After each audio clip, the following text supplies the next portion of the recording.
international law, international human rights that Jamaica joined with Africans, Asians, Latin America to make the world a safer place for poor working people. The United States has abrogated international law. They went into Venezuela. They kidnapped the president of Venezuela. They have taken Venezuelan oil, selling Venezuelan oil through Qatar. The United States of America have invaded and attacked Iran. The United States of America and Israel killed the Ayatollah Khamenei, a spiritual leader in the month of Ramadan, Yes. in the month of the feast of people fasting for Easter.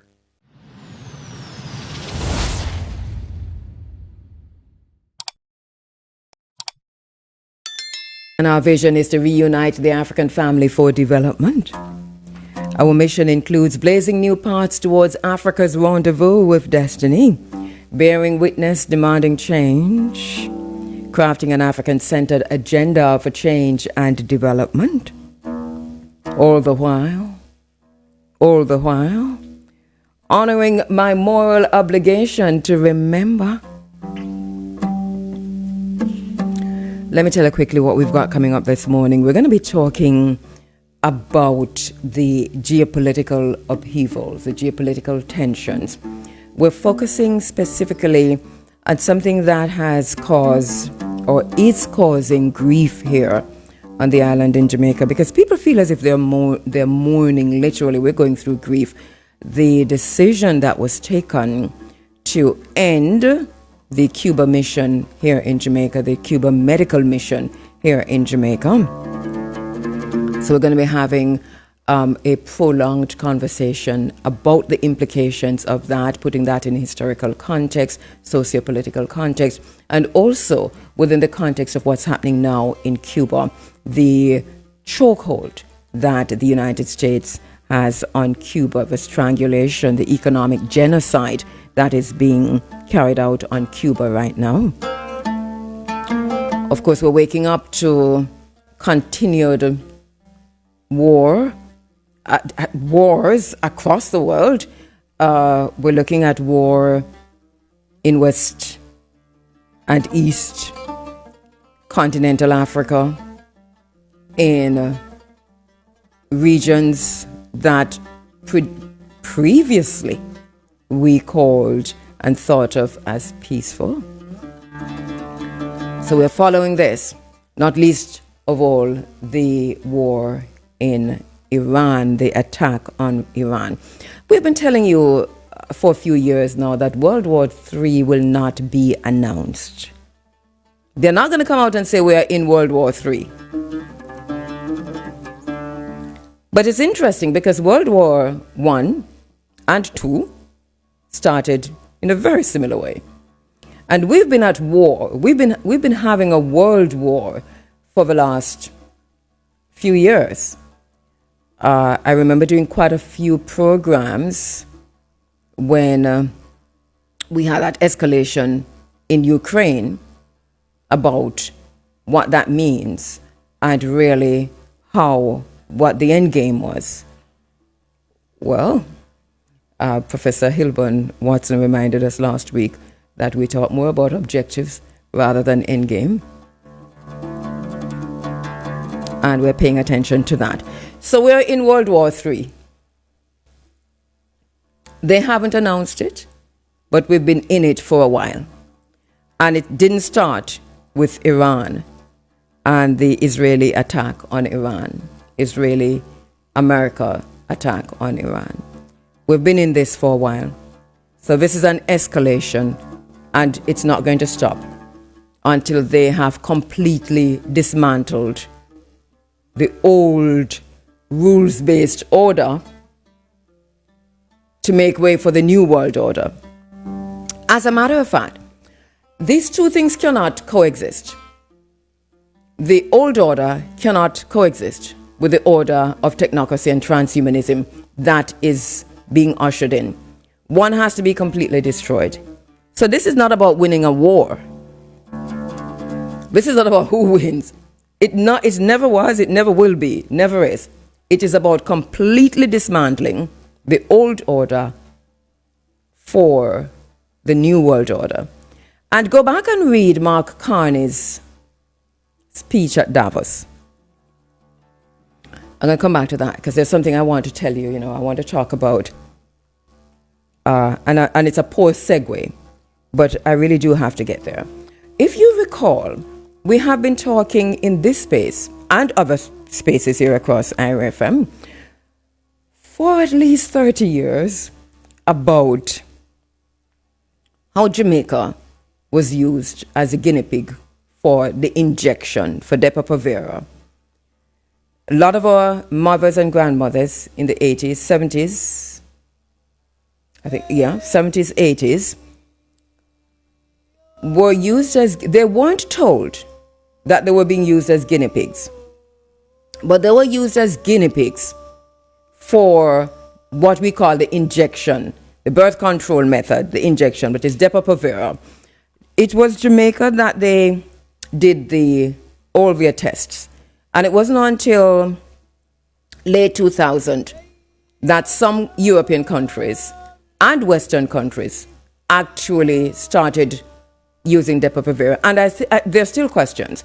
But let me just tell you this quickly, because we have to come back to this at another time. But let me tell you quickly that this hormonal birth control shot, the injection, which is given every 3 months to prevent pregnancy, that there is a massive lawsuit now against the pharmaceutical company Pfizer and other pharmaceutical companies over the birth control injection Depo-Provera. The core issue, very simply put, is that it contains, this is what they're alleging, it contains a synthetic hormone called medroxyprogesterone acetate, which stops ovulation and changes the uterine lining. So the lawsuit is claiming that thousands of women are now suing the manufacturer, mainly Pfizer, and they're claiming that the drug caused brain tumors called meningiomas. Now, the lawsuits argue that long-term use of the shot increases the risk of meningioma tumors in the brain or the spinal cord. The company, according to the lawsuit, failed to properly warn patients and doctors about that risk. Women who developed tumors had to undergo brain surgery, neurological treatment, or suffered lasting complications. So there's this massive lawsuit that is underway now. A large number of these cases have been grouped into a multi-district litigation in the United States federal court so they can be handled together. So as of now, as of March 2026, more than 1,700 lawsuits have been filed. Now, once again, I'm reminding you that Depo-Provera was tested in Jamaica on our grandmothers, on our mothers. This went on for years and years and years and years without their consent, without their knowledge, and it was tied to much more that was happening in Jamaica. Hopefully I'll come back to this to talk about it, but the lawsuit started because of a 2024 study in the British Medical Journal, which found that women who used the Depo shot, the injection, for a year or longer had more than 5 times the risk of developing meningioma tumors compared with non-users.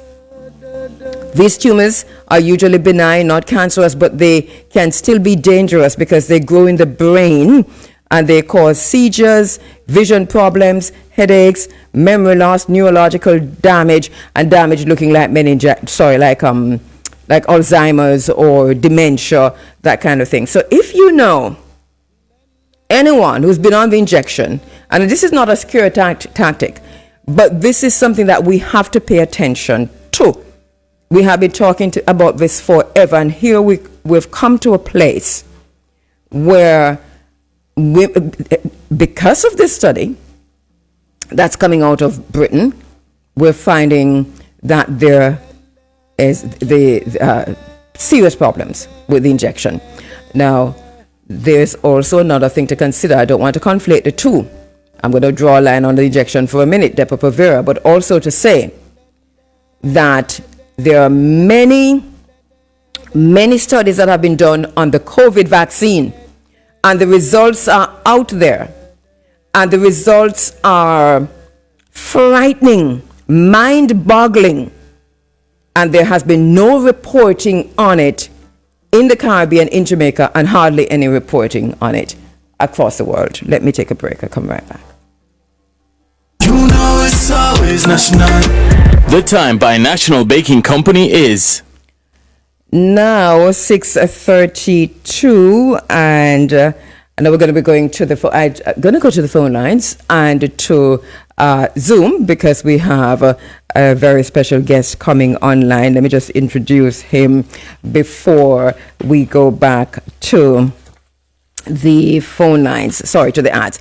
So Dr. Devon Taylor is the president of JABEM. He is a senior biomedical research scientist in immunology, working in the biopharmaceutical industry in the USA. By the way, he's not coming on to talk about Depo-Provera, but he has a habit of coming in on these discussions to talk about something completely different when we are talking about pharmaceutical issues. But the time we're living in, Dr. Devon Taylor is online, and we're going to be talking about a few issues. I want first, though, to say to Devon that I'm sure that you have been following, Dr. Taylor, the events unraveling here in Jamaica. We're all looking at Iran, but in the region, we are dealing with our own issues, not least of which is the continued stranglehold and chokehold on Cuba.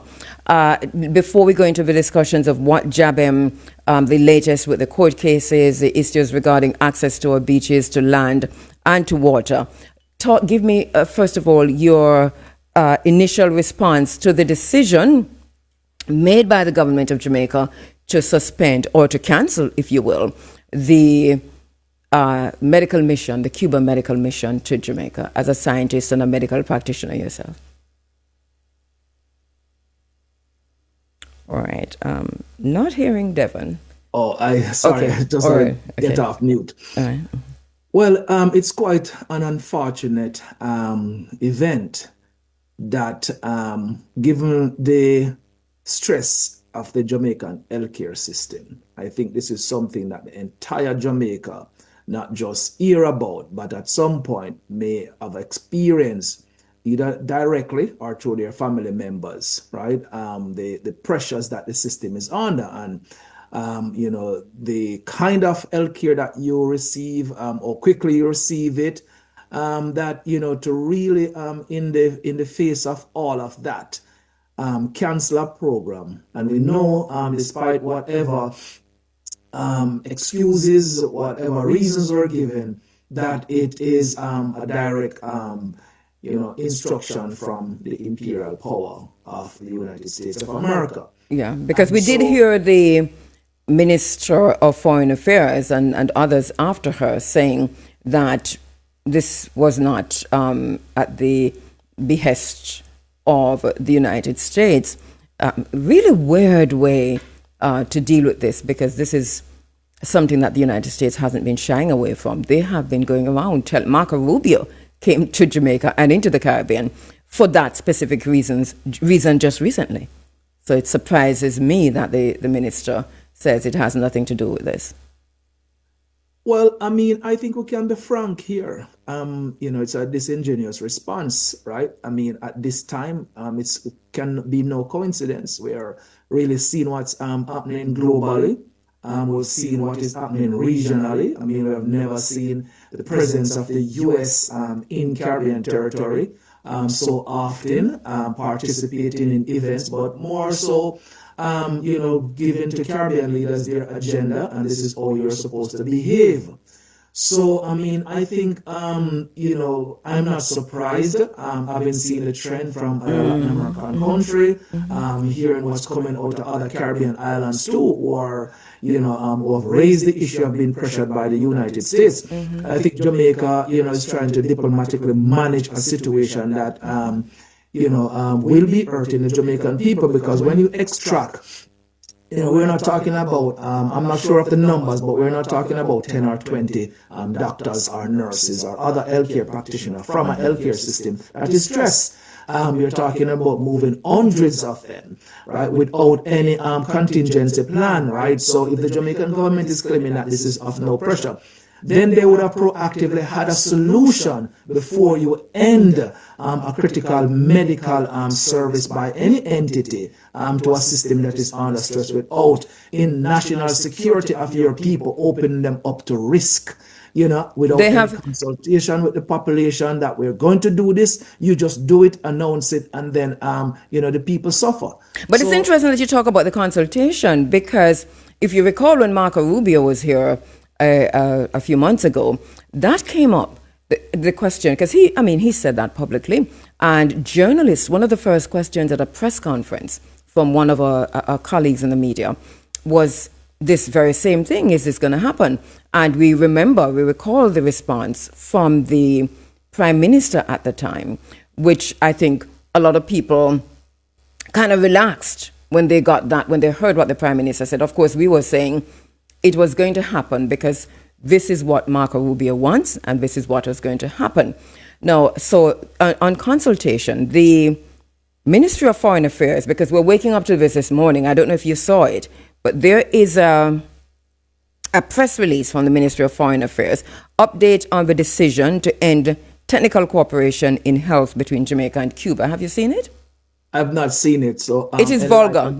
It is vulgar. Let me tell you, it is vulgar, and it is unfortunate, because what they have done, I'm sorry to interrupt you like that, Devon, but because what they have done is that they have laid out a situation where they have put the blame 100% on the victimized, oppressed people of Cuba, and government of Cuba. They have also gone as far as to agree, without saying as much, with Marco Rubio to say that this medical mission is human trafficking. They didn't use the term, but remember, Marco Rubio has been saying human trafficking. You're aware of that, right, Dr. Taylor? I am aware of that language. I mean, exactly. And so now I want you to look at this, and we'll talk about it another time, but the release coming overnight from the Ministry of Foreign Affairs is unfortunate, disappointing, and a cruel act on the people and government of Cuba. Because what they have done, in effect, is they're trying to protect themselves, to protect their backs. And this is shameful, to say the least. Well, I mean, having not read this statement, but that can only be in an attempt to calm, the backlash that the Jamaican people may unleash on the government, right? To put this someplace else, because I'm aware of a circulation, that the Cuban missionaries also putting out there, saying that, to the effect, this was a unilateral decision by the government of Jamaica. So the government of Jamaica now is saying that, no, it's not us, it's them, right? And let me just read that for you, because they say, beginning in July of last year, Jamaica commenced formal discussions with the Cuban authorities aimed at restructuring the arrangement to ensure compliance with Jamaican law and international conventions, which require that workers be paid directly and have control of their travel documents. Following cabinet discussions, a formal proposal was made in October, and this was followed up by a further formal communication in December. These efforts were reinforced by direct inquiries to both former and current Cuban ambassadors, as well as informal engagements at the ministry.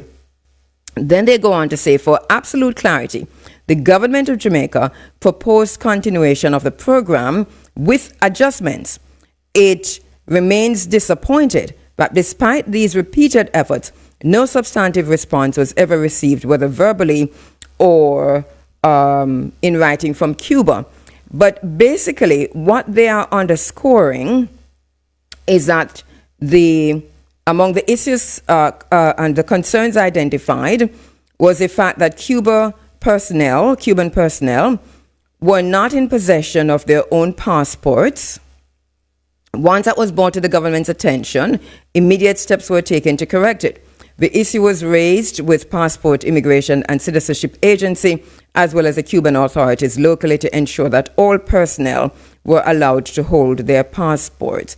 They also point to the fact that the medical personnel weren't paid directly, and that there were monies, something about paid in US dollar or something like that. But the very same thing that we heard from Marco Rubio is what is spelled out in this press release that we're getting overnight from the Ministry of Foreign Affairs. I think it is diabolical. Yeah, and it's very clear there. I mean, this mission is going on for what? More than 30 years in Jamaica. 50 years. 50 years. I mean, I've, seen the images of Cuban doctors coming off planes, right? You are telling me, this is the time when the Jamaican government realized that they didn't have their passport in their hands, when the healthcare system is under stress and we need all that the money was not going, all of the money was not going to the individuals, but was paid to the country. I mean, to come with these kind of excuses right now is just trying to save their own skin.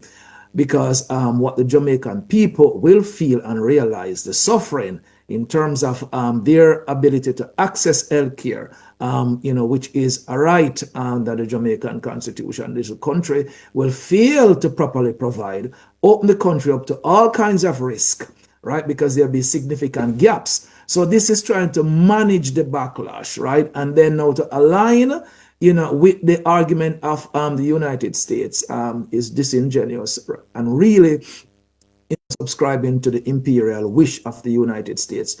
So, listen, the government at this moment, when it should stand up and defend its people, because healthcare is a right in the country, have sided with the imperialist agenda of the United States. And it should be a shame of itself. It should be. Right? Our people, must really ask ourselves the question, what is it that we are going to do? Because, if one health becomes at risk, right, you already have to be waiting long time for elective surgeries. We know the response time for emergencies. We understand, listen, one of our members, Bongo had to access cataract surgery a couple weeks ago. We know the help that these individuals get from, medical missions from Cuba, right? So, we the people feel it. So the question is that how the people move? Yeah. How do we the people move in our interests, but also find solidarity with a nation that have stood with us, right? Not only through, medical aid, but through other areas, through education, through building and construction, the literacy of the island, and being a neighbor that, while, we've grown up and heard that Cuba is only 90 miles north of Jamaica, Cuba is not really 90 miles north of Jamaica, because the territorial sea, right, is 90 miles in distance, but we don't control that 90 miles. That's a shared border with Cuba. So to be honest with you, we the Jamaican people are probably only 45 miles from the territory of Cuba. And so we must ask ourselves, how are we willing to move? Because you do not leave a friend when they're on their last, means of survival, because international power. Kick them when they're down. This is what Pete Hegseth said about Iran just 2 days ago. This is a new foreign policy of the United States. Kick them when they're down. We can't tap into that. We can't bind to that.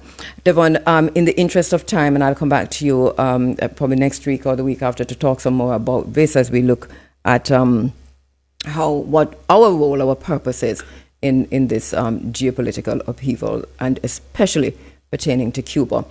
The JABEM has been, and these are all connected because you just talk about the territorial waters and so on. As we continue to fight for land, access to land, to sea, to the water, JABEM once again continues to lead this effort on the island. Tell us a little bit about what's happening with the court cases, because I know we announced a few days ago that there were court cases upcoming, and also what are some of the upcoming issues that we're paying very close attention to.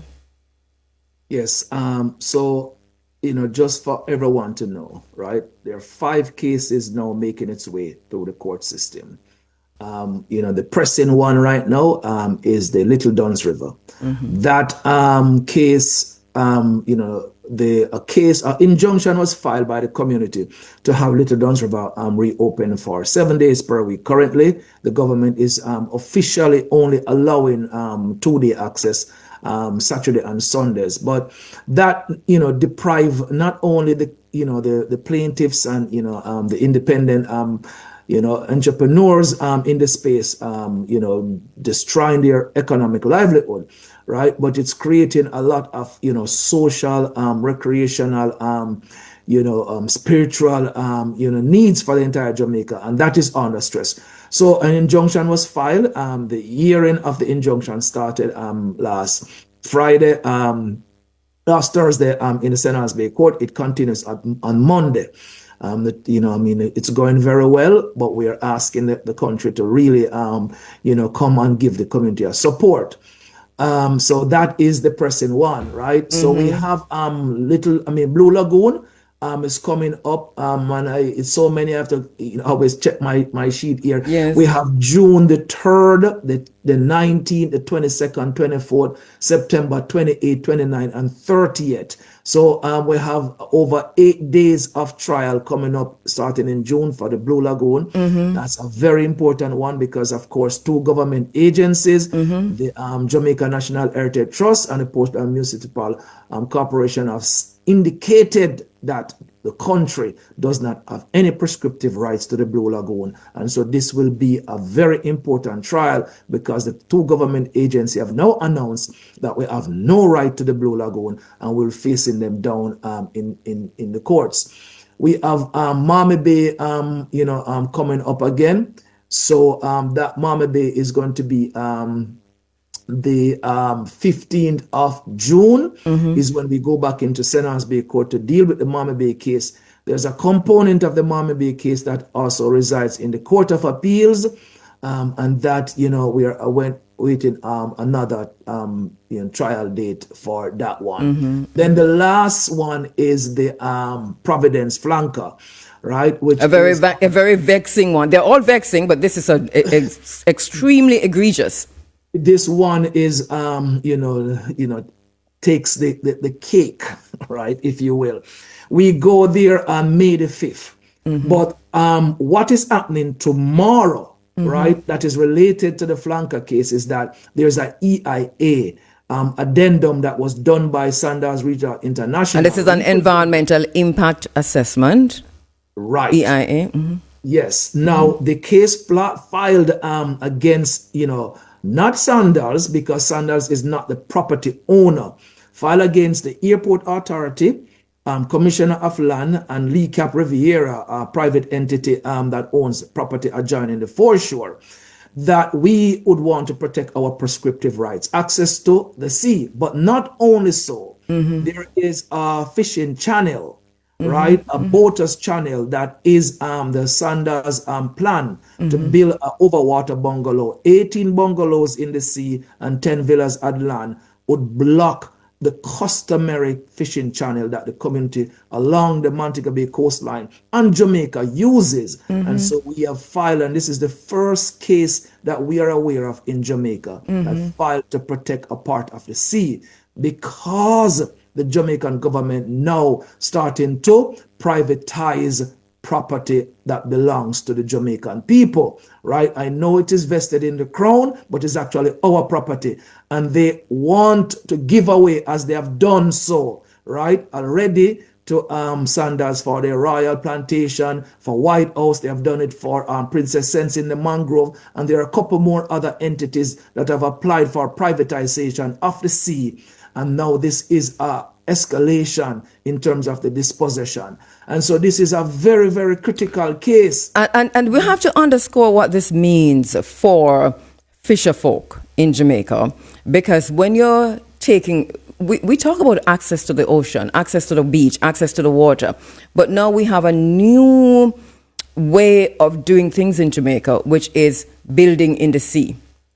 And without, it appears to me, tell me if I'm wrong, without due consideration, which is why you have this in court, Jabem have this in court, without due consideration to the people of Jamaica, it seems to me as if we have crossed a red line.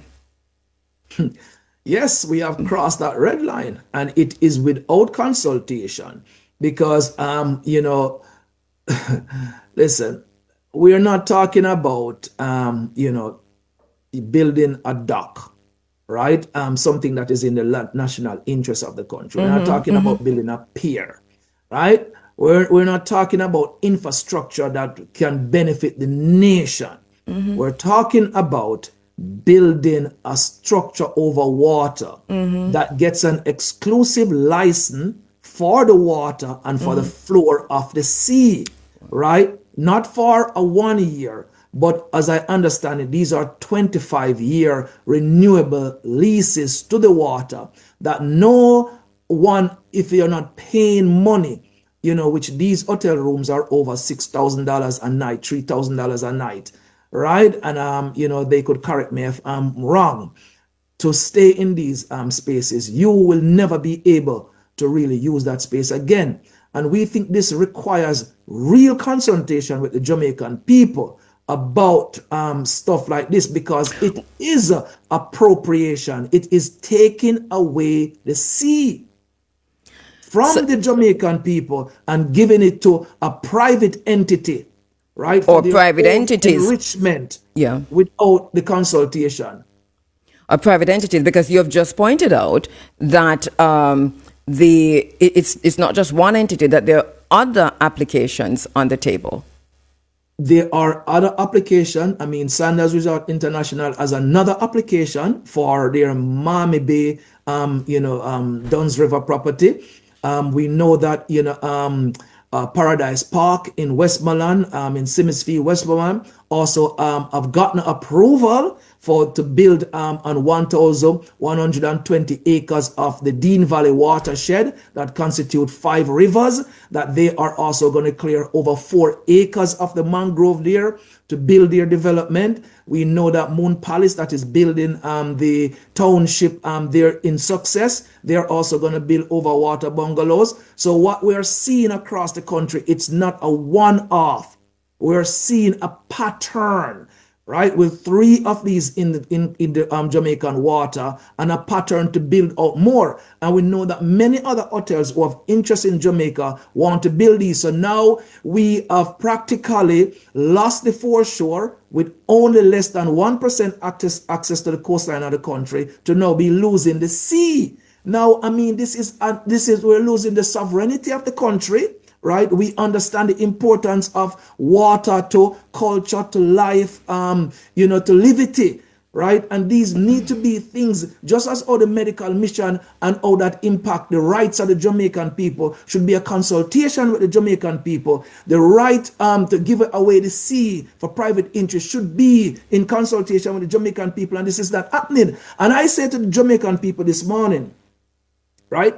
It may be the fisher folks who are on the front line of the struggle, but make no doubt about it, this is inextricably linked to the survival of the nation, because the sea remains the only source of wild food in Jamaica. We see economic issues that are reaching the world right now, right? And people will be needing the sea for many things. Right? As a matter of fact, it's interesting that at a time when the World Economic Forum, Davos, the United Nations, the Africa Union, and all these international global agencies have named this year, 2026, as a year of water. underscoring how critical water is to ongoing survival. When artificial intelligence cannot survive without large bodies and access to large amounts of water, that we in Jamaica find ourselves ceding our water to these very same global elites. That is a conundrum. We need a longer time to unpack these kind of things, because what we also you talk about privatization, right?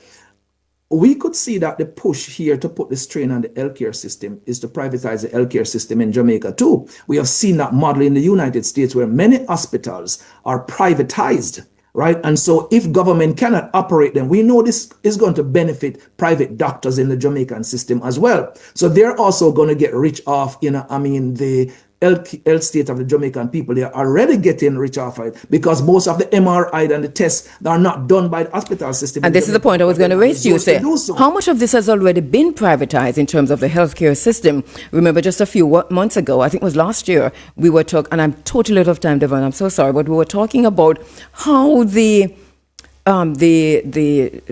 large part of the healthcare system was being privatized to one of the most racist persons we know in the United Kingdom. So this person is responsible for his company for the data, biometric data, you name it, the data gathering, and has all of our information. Yes. And this is what it is right now. We have to look also to see the extent to which Israel might be involved in some of these. These are some questions that we have to pose, ask, but get them answered. We need to get them answered. We're seeing this big proliferation, right, of privatization, right? Yes. Big capital, right? Yes. And this is, again, is capitalism unchecked, right? Yes. Unleashed upon us on the sea and on land. And these are linked struggles that the Jamaican people need to move. Now it's how we move. And that is my big issue right now. Jabem moves collectively with the Jamaican people to be fighting against this dispossession, the displacement, and the disempowerment of our people at the coastline, right? I'm asking how we are going to move, right, against, putting our health at risk, right? That is how we now have to move. And the struggle must be rooted in the leadership of Grassroots Jamaica, right? To say to our government and figure out how we can support the Cuban people as other nations are doing across the world. We're seeing other nations are moving flotillas, moving things into Cuba. Remember, Jamaican people, we are only technically 45 miles from Cuba. We must not let our brothers so close to us who have been linked to us against the struggle, right, on the planet against neocolonialism, against capitalism, imperialism. We have seen the work that the Cuban people have done on behalf of African liberation in several African countries. That is a choice made by that leadership, right, to send their people, thousands of miles across the planet to help, right, armed struggle, right? Medical struggle, educational struggle to make us more aware, liberated, and free. We must not turn our back right now. And so we, the people, have a responsibility to our neighbors, but also in our interest of our health survival. Thank you so much. We must seize this moment and respond, Jamaica. We must respond. Thank you so much. We cannot lay down and allow this suffering to unleash right next to us, and make no doubt about it, they will be coming to our shores. Devon, thank you so much, my brother, as usual. Going to go back to the phone lines to speak to my next very special guest, Professor Horace Campbell. Professor Horace Campbell is a peace and social justice activist. He's no stranger to the Africa Forum. He is also a professor of African American Studies and Political Science at Syracuse University and chairperson of the Global Pan-African Movement North American chapter. He is the author of a book that we have read in the Running African Book Club. As a matter of fact, it is still number one on our list here in the Running African Book Club, Global Nature and the Catastrophic Failure in Libya. Professor Horace Campbell, thank you so much for joining us again inside of the Africa Forum. It's a pleasure to not just talk to you, but also to see you this morning as we speak with you. Well, Capo, good morning. Well, And it is good to be back on IRE FM. It's been such a long time that I've been with you true. and our folks in Jamaica. So much has happened since I was last here. The most important thing that will happen was the important class struggle against the Jamaican people with Melissa. Oh, That was a very important class struggle yes. because Melissa attacked the poorest of the poor in Jamaica. Yes. And Melissa was a warning. I want to send greetings to all my brothers and sisters in the western part of Jamaica who suffered and who showed their resilience and who are grappling with how to reconstruct their society and their environment. So it's been a long time. As usual, when I come on this program, I say hail up to my brethren and sisterin who I have not talked to. Some of them have passed since I was here last time, like Natty gone. Our So condolences. Natty Rob. So then Brother Neville, who was there, and Verna, they listening early in the morning. Brother Richard Small and Brother Rupert Lewis, all my brethren who have been on the front line for a long time. So I cannot come on your program, Cabo, without giving greetings to the people. And thank you for the introduction. And thank you so And much for that. we need to remind our people that we are a people who have come through very, very long tribulation. But the tribulation was never able to take away our spirit. And there are a group of people in Jamaica who created a new spirit. And that spirit is called the spirit of Rastafari. Rastafari have two basic principles, which they have delivered to the world. And we want to bring them back to the world. Principles are peace and love. Now, how do you communicate these ideas of peace and love in an era of confusion, war, destruction, disrespect for human life? They call it artificial intelligence, but it's nothing artificial about it. It is about capital taking away the brains of people for people to make more money. So Rastafari talk about levity. No, but we're not talking to Rastafari in Jamaica. We're talking to everybody. We're talking to Rastafari. We're talking to sinners. We're talking to believers. We're talking to everybody this morning because at a certain moment in human society, people have to stand up. Now, the reason I go back to Rastafari is because they have long vision. Yes. In 1935, when the Italian fascists invaded Abyssinia, country that is now called Ethiopia, poor people from their villages in Jamaica said, fascism cannot stand. And we identify with His Imperial Majesty. We identify with the sovereign of Abyssinia, and we oppose to Italian fascism. From the poor people in the villages, poor people in their collective and communes, intellectuals stood up and had the international African mobilization against fascism. In other words, the poor people from our society have stood up against enslavement, have stood up against fascism. And for the young people who think fascism was just something coming out of the head of Adolf Hitler, we must understand that this is a phenomena that arises in the capitalist system when the capitalist system is in crisis. They want to bring fascism back to the world, but the Jamaican people, from 1935 to 1938 stood up. My mother used to tell me that in those days, people used to use crocus bag to make underwear. This was the hard time.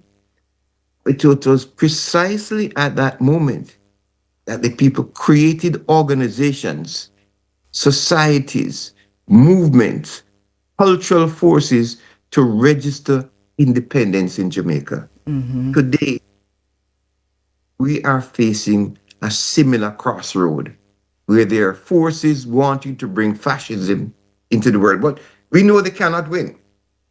But in the short time while they're trying, they're going to bring a lot of destruction on Bangarang and the people. And So I hear you saying, Prof, that Jamaica has faced fascism face on over decades, over time, and that the answer or the solution to how we move forward is within ourselves and within our own resistance to fascism over time. well, I want to just underline that. There's a spirit inside of the people of Jamaica. It is something that is intangible. It is something that comes from Taki and Nanny. It is something that comes from Sam Sharp. But those are people, you give them names. We Yes. don't want to talk about big names. We want to talk about the ordinary women and men and children who go out and plant the yam and chop the wood and dig the soil and build the house. We want to talk about the spirit among the people. It's a spirit of survival. One Rastaman put it to song. It says, "We are the survivors." Yes. One Rastaman took the spirit Yes. of Rastafari. The black survivors. Spirit of Rastafari was taken to song to one of the most popular form of cultural affirmation in the form of reggae. But those cultural leaders in the 1960s who took reggae and the sayings of the Jamaican people came out of a society where the poor people from 1935 asserting their right to their humanity. So, Marcus Garvey, Bob Marley, these are our ancestors. Louise Bennett. But we're not saying anything special about Jamaica. They are Jamaicans are just one group of human beings. But it so happens that the special circumstances that they put us in, because one thing that I will not go on talking without paying respect to the people who Jamaica belong to, Yes. the Taino people. The Because we Chinese. walk around Jamaica and talk about Jamaica this and Jamaica that. But genocide was carried out in Jamaica before enslavement.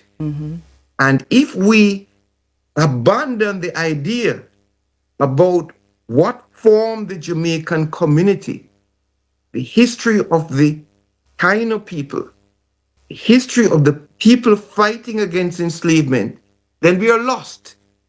And people who are lost can be manipulated. Hold So on. what the brother was saying this morning, I came on and heard him talking about water. Yes. I said, what you going talking? You're saying to me, Jamaica?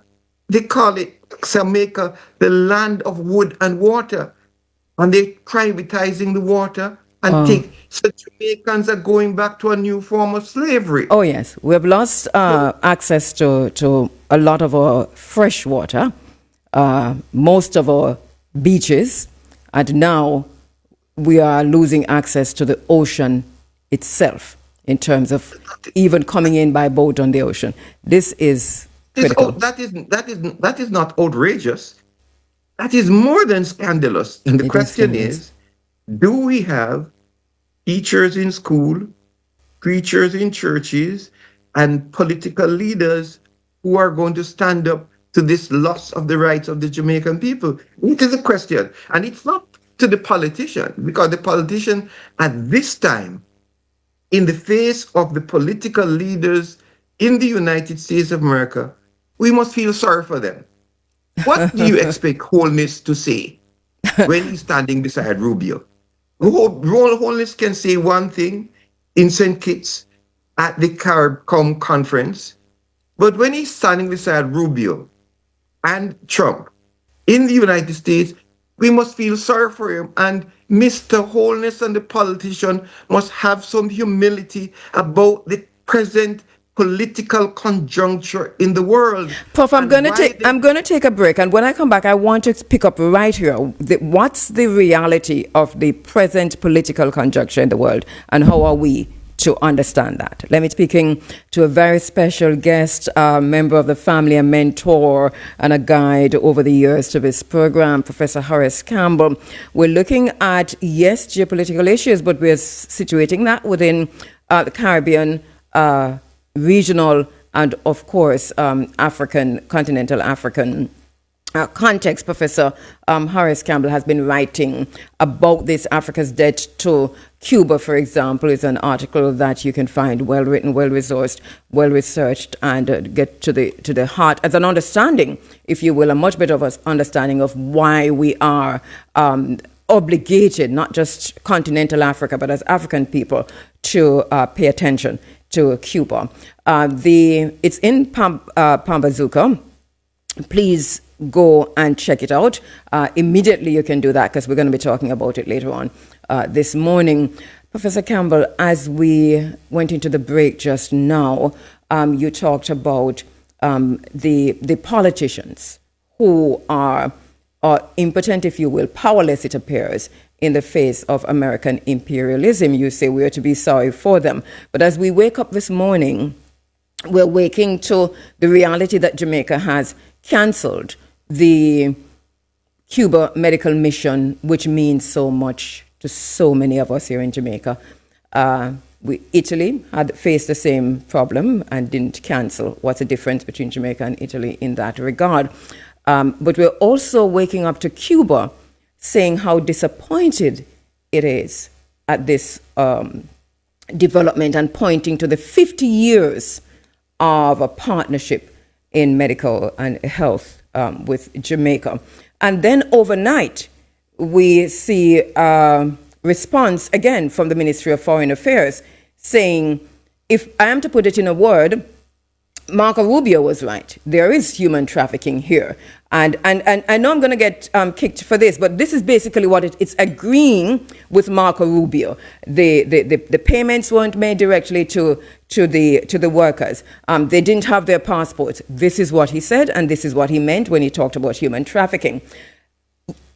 You mentioned the Prime Minister at CARICOM. He said, well, we must be in solidarity. Caribbean leaders have to have solidarity with Cuba. That, for many, was a glimmer, if you will, of hope. But the day after that, we wake up to the cancellation of the Cuba medical mission, and yet we must feel sorry for them.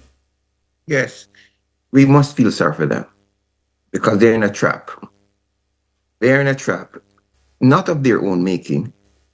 They're in a trap because of how the Caribbean is integrated in the current world economy. The number one economic survival of the Caribbean comes from the work of the Caribbean workers and small farmers and peasants and traders. That's the number one basis of the Caribbean economy. But another factor of the Jamaican and Caribbean economy used to be agriculture and fishing. Yes. It's not that anymore. True. It is something called tourism. And because they have organized our economy on a special kind of tourism, it means that the economy is particularly vulnerable to bad press and bad media in North America, Europe, and Canada. Yes. So if the politicians do not have advisors and have economists who are advising them about strategies, how to handle the present Trump administration, Canada the Prime Minister of Canada, the neighbor to the United States, a big industrial rich country, he stood up at the World Forum in Davos and says there's a rupture. So can the Canadian Prime Minister, I've seen it, or the Jamaican Prime Minister, the St. Kitts Prime Minister cannot say that. But if you cannot say that, what do you do in your society?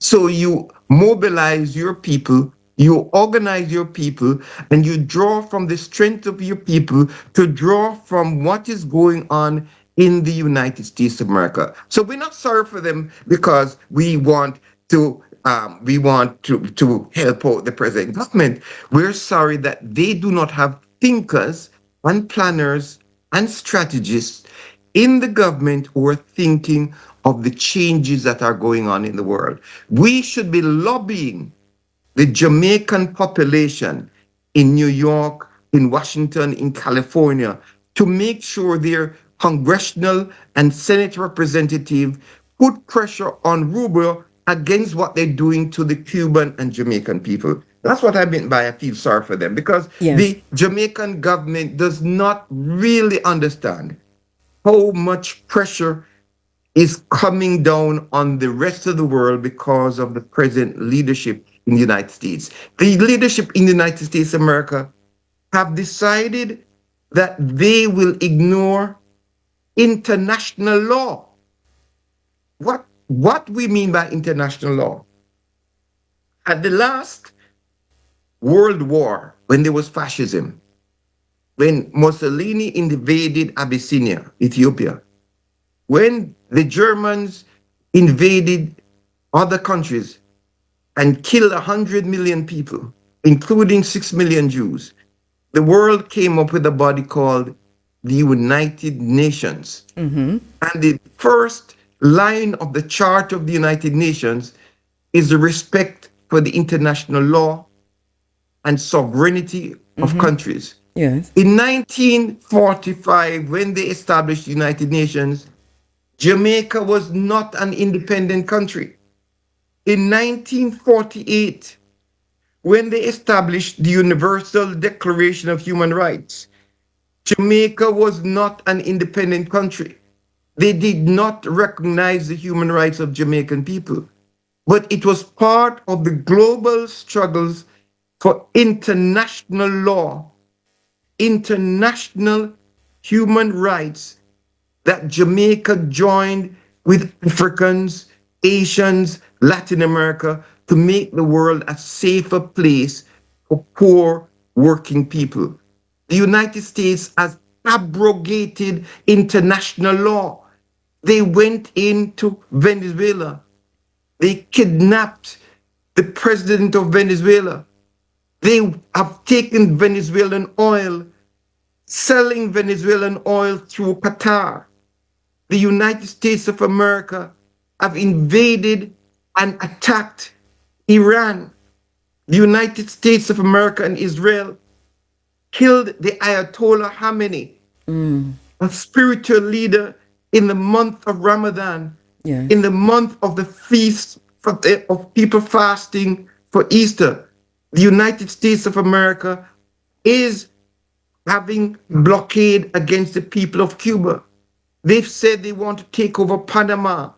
They want to take over Greenland. They want to take over Canada. So we are at a stage going back to 1945, where the Jamaican people, not the government, have to stand up for international law, have to stand up for the dignity of Black people, and have to stand up for the health and safety of the people. When you talk about Jamaica and Cuba, that transcends government. My grandfather worked in Camagüey province in Cuba. Nearly every Jamaican family have a family member from Cuba. So when we're talking about Cuba and Jamaica, we're not talking about diplomacy. We're talking about our family. So the support for the Cuban people at this particular moment is like getting up and supporting people for Melissa. In other words, all throughout the Caribbean, we have benefited. The Prime Minister of St. Lucia studied in Cuba. Now, the Prime Minister of St. Lucia got his medical degree from Cuba, but Prime Minister of St. Lucia cannot tell the United States, we are going to stand against you. He has to find ways with the St. Lucian people to say all of the people who benefited from Cuba health and education must stand up. What does a stand-up look like? Collectively, I hear you. What does a stand-up look like, Prof? Because we're getting... Now, this is on the ground here in Jamaica, palpable fear. Some people don't even know what they're afraid of. But there is inherent in all of that a fear of losing access, a fear of a Venezuela situation, or, God forbid, an Iraq situation. The shield of the Americas that happened yesterday, that meeting that happened yesterday in the United States.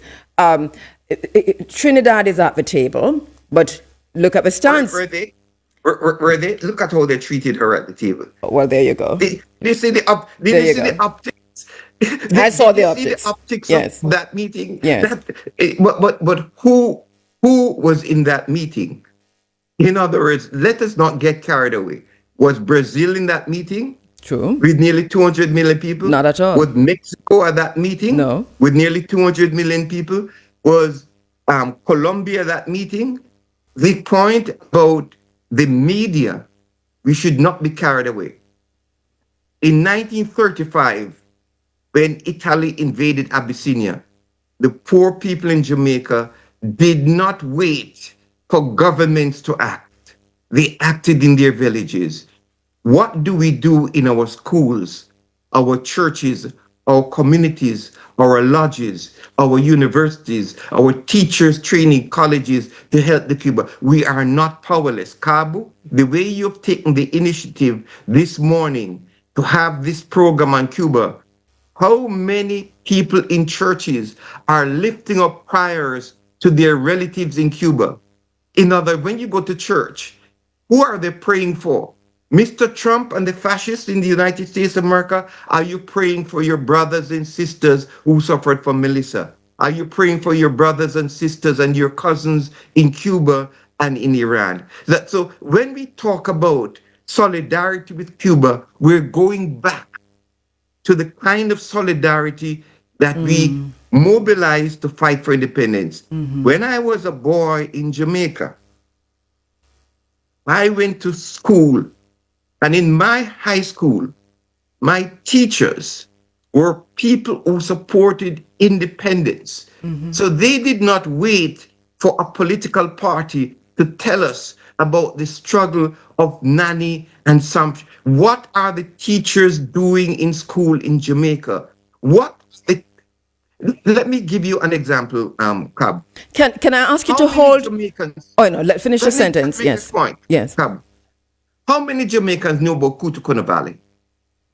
It's hardly taught in school unless you're doing specific history and unless you choose to answer a question on Cuba or Angola. It doesn't come up because it's not taught. But how many students in the United States in Jamaica know about the fight in Europe against fascism and Normandy?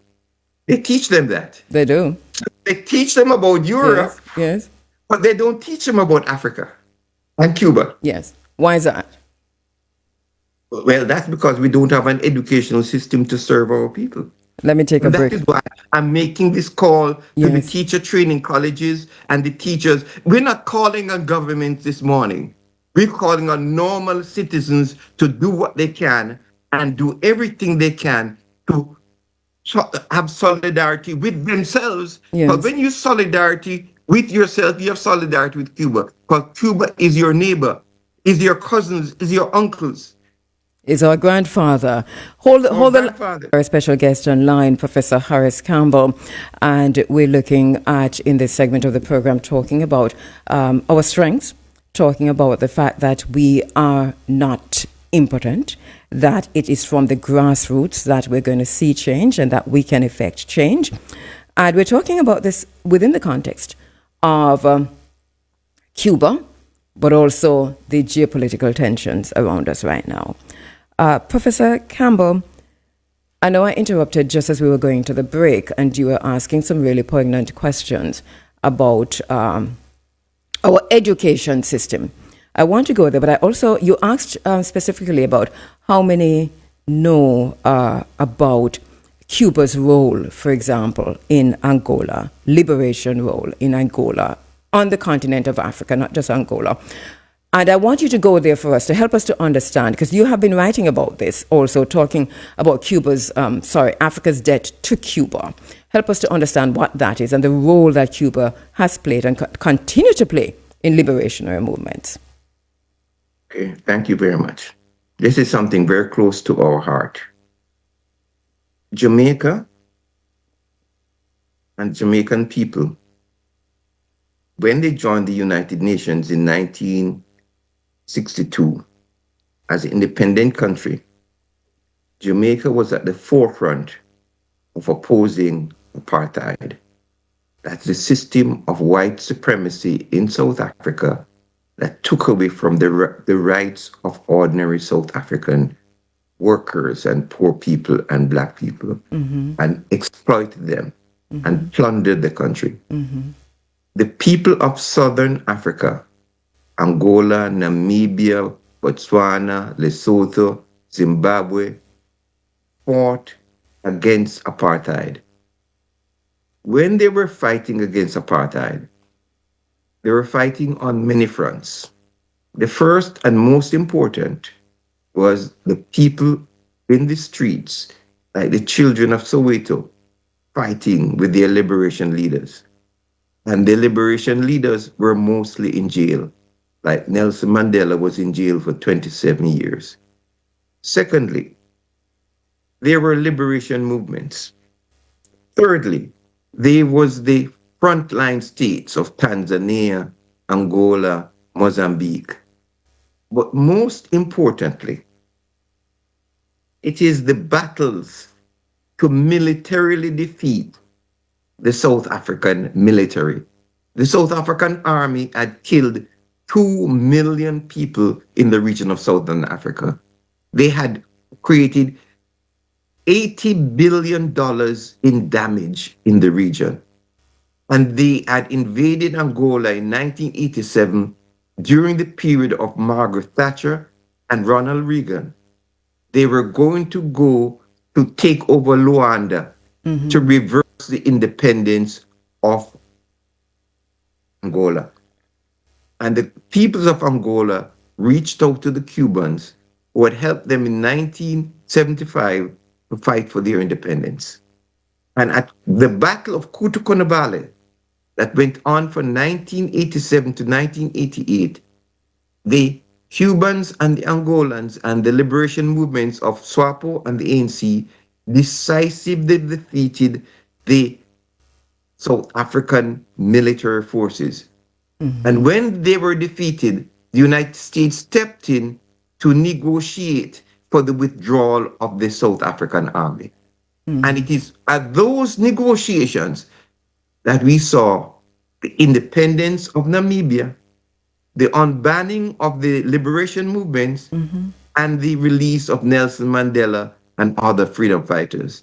So the Cubans had sent 33,000 soldiers and international fighters.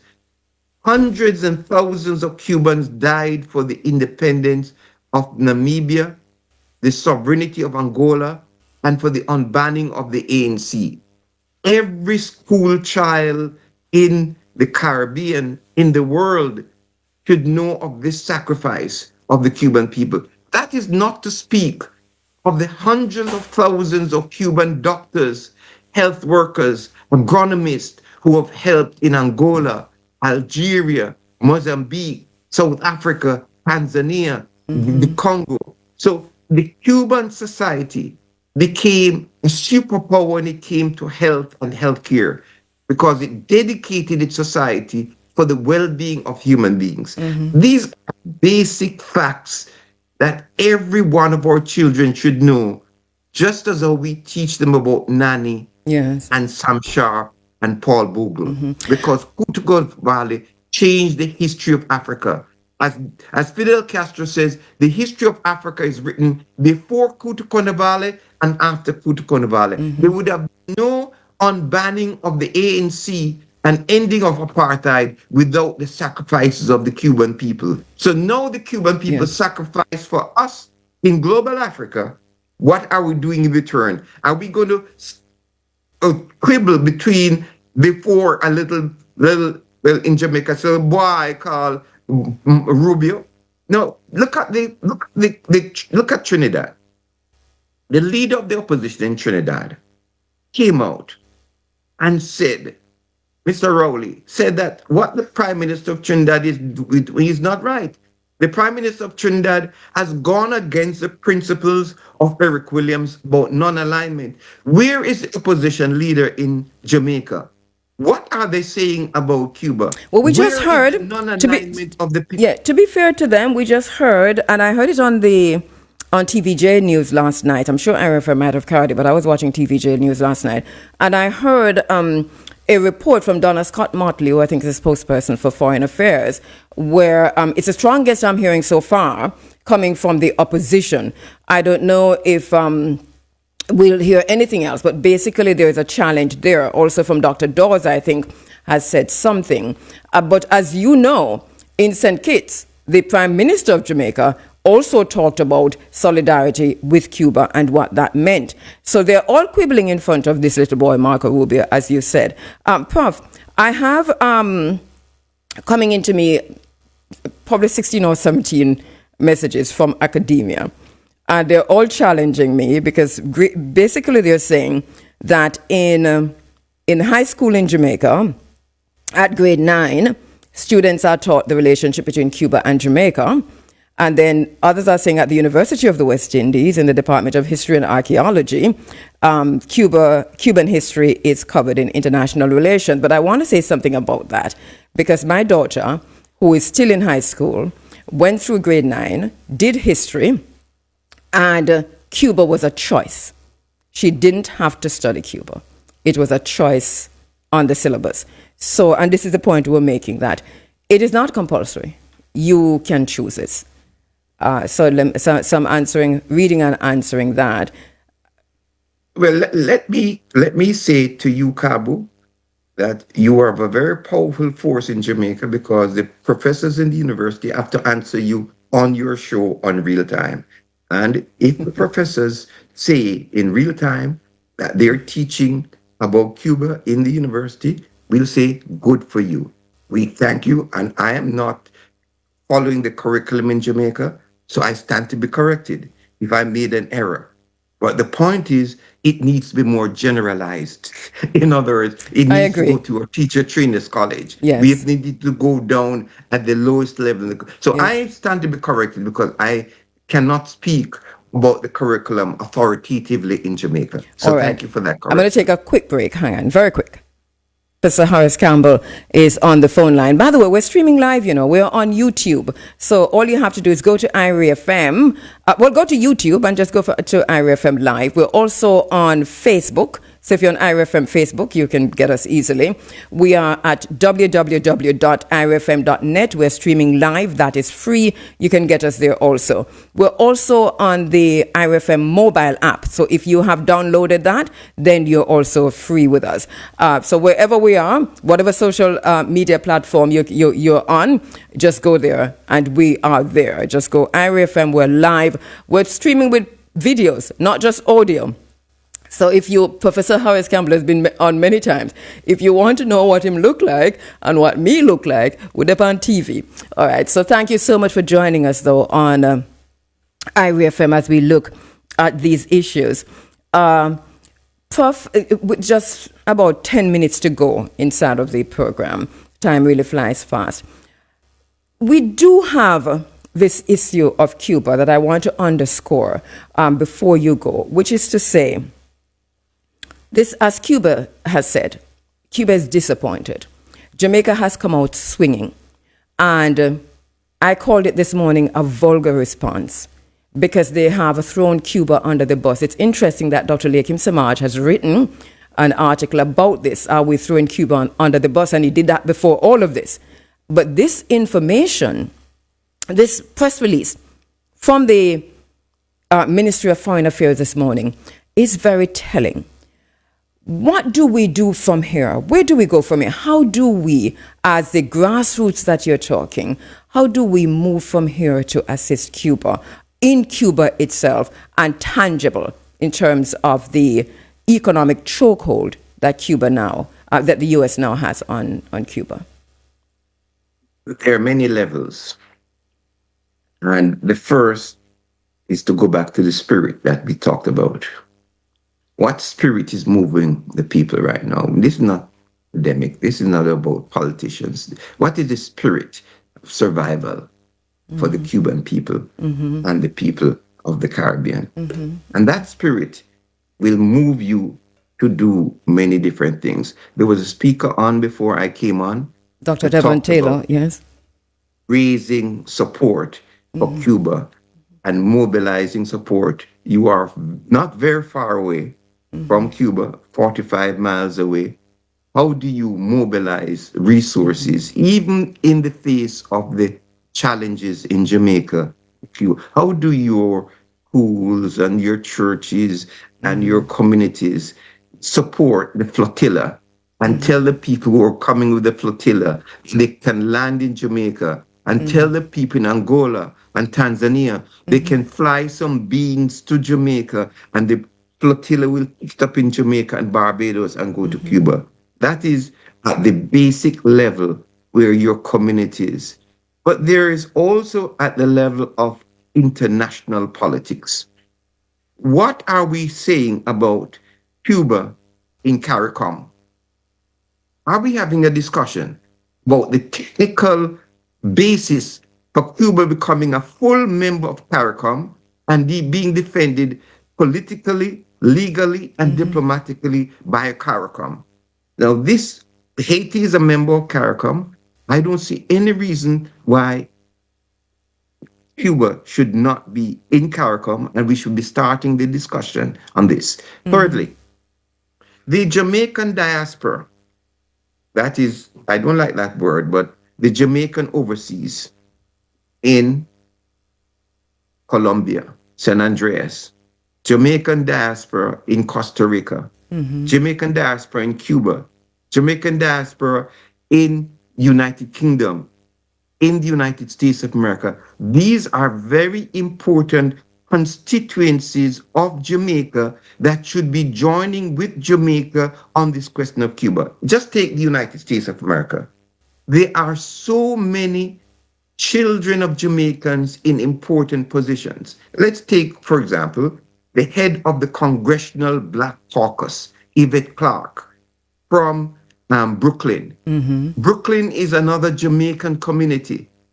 Why do we not have Yvette Clarke on IRI FM and have the Congressional Black Caucus taking a firm position to support Jamaica and the Caribbean against the sanctions against Cuba? So very good. Very good point. Yes. I'm suggesting that there are many things we can do.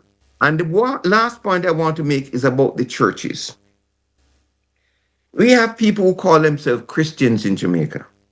But last time I was talking to a friend of mine, colleague of mine, teaches in Florida. He came to speak at my university. And I asked him, what are the churches in Jamaica saying about this attack on Iran? And he said to me, the churches in Jamaica follow Billy Graham more than they follow Martin Luther King. This is a challenge on this Sunday morning.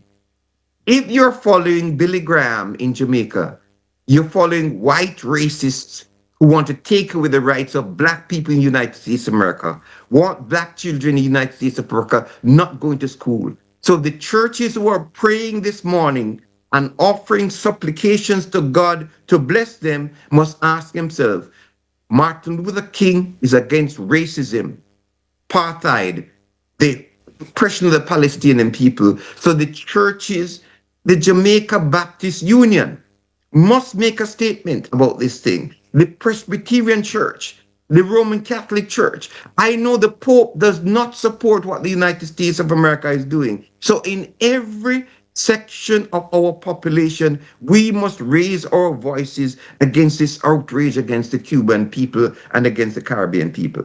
You cannot abduct the president of Venezuela, violate international law, and the prime minister of Trinidad rise up and say something. And the last point I want to make is about Rastafari. Rastafari mansions cannot be quiet and silent on what is going on in Cuba. In the movement for social justice in the Caribbean, there's a state made by Rastafari organizations in the Caribbean, along with the organization of the oil field workers trade union and other workers in the movement for social justice. What are Rastafari mansions saying? We talk about churches, we talk about schools, we talk about universities. Rastafari cannot stand apart from this current challenge to the sovereignty of human beings. To the church, Prof. Isn't this for the church a moment, well, it's a conundrum, it's a conflict, because you're talking about the very same information that's coming out of the United States and the very same points being raised by some in the IDF, the Israeli Defense Force, and the United States Army, and also out of the political spaces, which is to say, this is a fulfillment of prophecy. This is leading to Gog versus Magog. This is the end times. Doesn't the church now find itself in a trap? This is Christianity versus Islam. The church obviously is taking the side of Christianity, which is a church. And that's it. Well, generally speaking, the evangelicals. This is prophecy. But we have broken the church before. In other words, when the slave masters came to Jamaica and say and quote Songs of Solomon, chapter 1, verse 5 and 6, and Ephesians, and say black people should be slaves, did we, as black people, say that we accept the Christian preaching of the British church? Sam Sharp was a preacher. Paul Bogle was an assemblyman in the church. Every one of those who are fighting against racism in the United States of America, every major rebellion in the United States was led by Christian people, because Christianity is about freedom and human dignity. So if we have people who are licky, as they say in Jamaica, and want some handout from the white racists, and they call themselves evangelical, and they join, can you imagine that you kill the Ayatollah in the month of Ramadan? And when you kill the Ayatollah, you say the God of Israel and the God of the United States is better than the God of Iran, Islam? No, this is not Christianity. This is devil worship. And devil worship is worshiping white supremacist ideas. So from the beginning, Nani, Sam Sharp, yes, Paul Bogle, Marcus Garvey, Rastafari, even our current political leaders in Jamaica. I grew up in the church in Jamaica. As a little boy, I went to the church, and the church is called the Calvary Baptist Church. The Calvary Baptist Church was started by the children of Sam Sharp.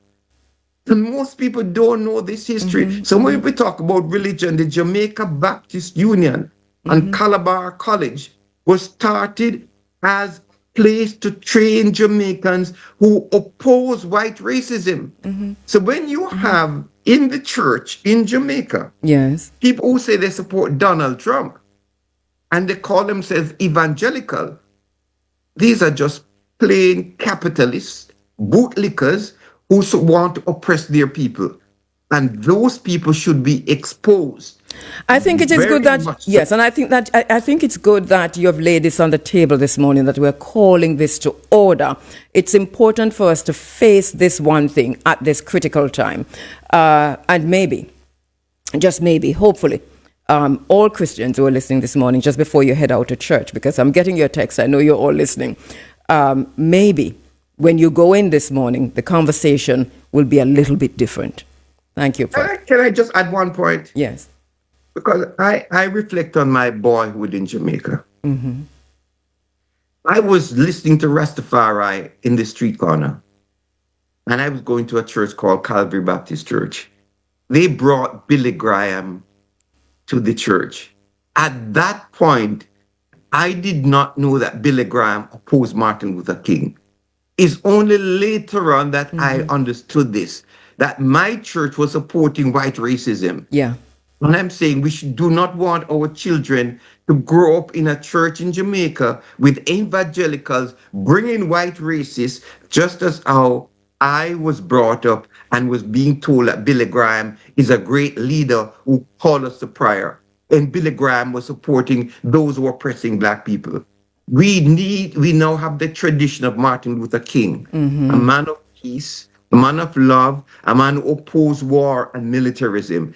It is time the church leaders in Jamaica wake up. In the Roman Catholic Church, the Pope this morning is supporting all of the people of Cuba and Latin America. The Pope is not supporting the United States. And this is a point that Jamaicans must understand. Jamaicans are migrants. We have migrated all over the world. The Pope is against what ICE is doing to poor immigrants in the United States of America. And Jamaicans cannot be silent on what ICE is doing against people and picking them up. In my university, one of our basketball players, who's from the Sudan, was picked up this week by ICE, and we have to be mobilizing. So there's nowhere we can be quiet on, whether it is on immigration, whether it's on Cuba, whether it's in Iran, whether it's on education, whether it's on health. There's no way we can be silent at this moment. We have to stand up to be counted. We're going to leave it there, Prof. I think it's a powerful note on which to wrap. Thank you so much, as usual. You're going to come back hopefully next week when we talk a bit more about Iran. By then, we'll know a whole lot more too. But as usual, thank you so much for your knowing, for your knowledge, and for sharing with us in this space. Thank you very much. I'm looking forward to the discussion on Iran, because I want to explain to Jamaica why they must now start thinking of moving their currency out of the US dollar. Because this war in Iran is because there was a crisis of the UN's financial system. And I want to be able to come again. So thank you so much, Kabu. Definitely. And to my brethren and sisters in Jamaica, one love and one heart. One love, Prof. And we'll see you next week inside of the space. Thank you so much. Professor Horace Campbell, a peace and social justice activist. He's also Professor of African American Studies and Political Science at Syracuse University. He is the chairperson of the Global Pan-African Movement, North American chapter. He's the author of Global Nature and the Catastrophic Failure in Libya. And my next very special guest is writing in today's Gleaner, I think it is, Dr. Imani Tafari Ama. She's a Pan-African scholar, activist, author, and educator with expertise in development studies, gender studies, and cultural memory. She earned her bachelor's degree in communication with language and literature from Carrick, University of the West Indies, and later completed her master's in women and development studies and PhD in development studies at the International Institute of Social Studies, Erasmus University in The Hague. And do we have her online? Is she there? I'm not seeing you, Dr. Imani Tafari Ama. Yeah, I'm all up. Okay. Imani, tell me where you are, and if you are just about to join us. So she's writing in today's paper, and I've been reading that. We want to talk about that. She's looking at Cuba, but also from the perspective. It's International Women's Day. Let me just say that today. Let me remind you, because we've been talking about that. But there's an article in today's paper that Imani has written, and let me just find it for you. It is, she's looking at Cuba at Jamaica relations, and she's also saying that there's just so much more to what's happening there. And as we celebrate women this month and girls, she is pointing to a problem, a particular problem among women and girls right now that's escalating in Cuba, which is period poverty. And all right, so tell me, who do I have on? Because I have Dr. Imani Tafari Ama. All right, let me take a break and you tell me what to do.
All right, I do think that we have our wires a little bit crossed at 6 minutes after 8 o'clock.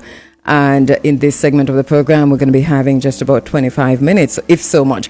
But since I hear that we have Dr. Rosemary Mealy on Zoom, also Professor Melville Pascal, and since we just wrapped up with Professor Harris Campbell, Cuba, I think we'll join our sister Rosemary Mealy, who I think will understand this very well, what's happening now, as a former journalist herself. She is a PhD, an activist at JD. PhD is an activist, educator, and author.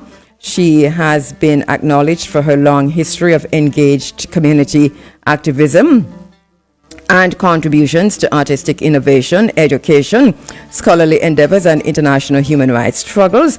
She's a longtime friend of Cuba and worked in that country as an internationalist and journalist at Radio Havana, Cuba.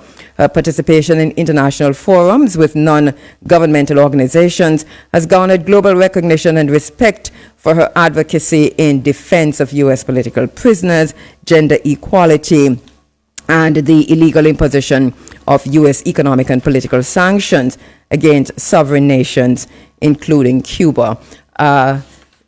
Dr. Rosemary Mealy, my sister, are you there? Yes, sister, good morning. Yes. Yeah, it's really great to see you. My apologies. You're in a little early. Well, this is exactly how it should be. So the ancestors have a hand in this. You should come immediately around the time or just after Professor Harris Campbell. So you're in the right position. I think Queen Nanny made it so. Oh, yeah, it's powerful. Horace, just to hear him, he's giving the history he's doing. I mean, he's just placing us where we should be this morning. Good Sunday morning. Yes, beautiful to see you, my sister. Let me start by asking, because I know that you're in touch with our brothers and sisters in Cuba. Just a quick update: the blockade is still on. There's a strangulation on Cuba. There's an economic chokehold on Cuba. I am just seeing where Vijay Prashad landed just a few hours ago, and has been writing about that. What can you tell me about the latest in terms of how Cubans are faring and just holding strain? Well, thank you. In acknowledging that today is International Working Women's Day, Yes. and I want to send out a greeting to all our sisters in Jamaica and sisters who are listening around the world, and especially to our Cuban sisters who are struggling and being so. And it's just that word resistant, resilient. You can't use that word hard enough or long enough. The situation is dire in terms of oil, the lack of petroleum to be able to move the country. And of course, this is a result of the horrible, the machinistic, the I can't even describe, the government of this country and the image of Donald Trump, and attempting to starve the Cuban people. That is the objective. And but the people are not starving at this point. Let me just say that the people are Yes. not starving because they're finding ways to resist. And especially the women. I got a call well, it was a Zoom yesterday from sisters in Cuba. There's a whole group of women called Afro feministas. All right. Sister Imani, could you mute your microphone for me, please, Sister Imani? We're speaking live with Dr. Rosemary Mealy. Yes, go ahead, Dr. Rosemary. Are you hearing me? Yeah.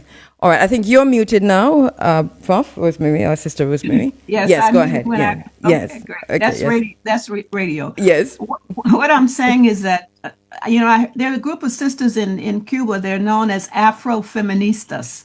And this is a very important movement that stretches all along the Caribbean, down into Latin America, South America, where women of African descent organized many years ago to address the question of racism and their realities. And Cuban women have been so strong in terms of raising this question of the necessity for women throughout the diaspora to organize and to come to Cuba to visit.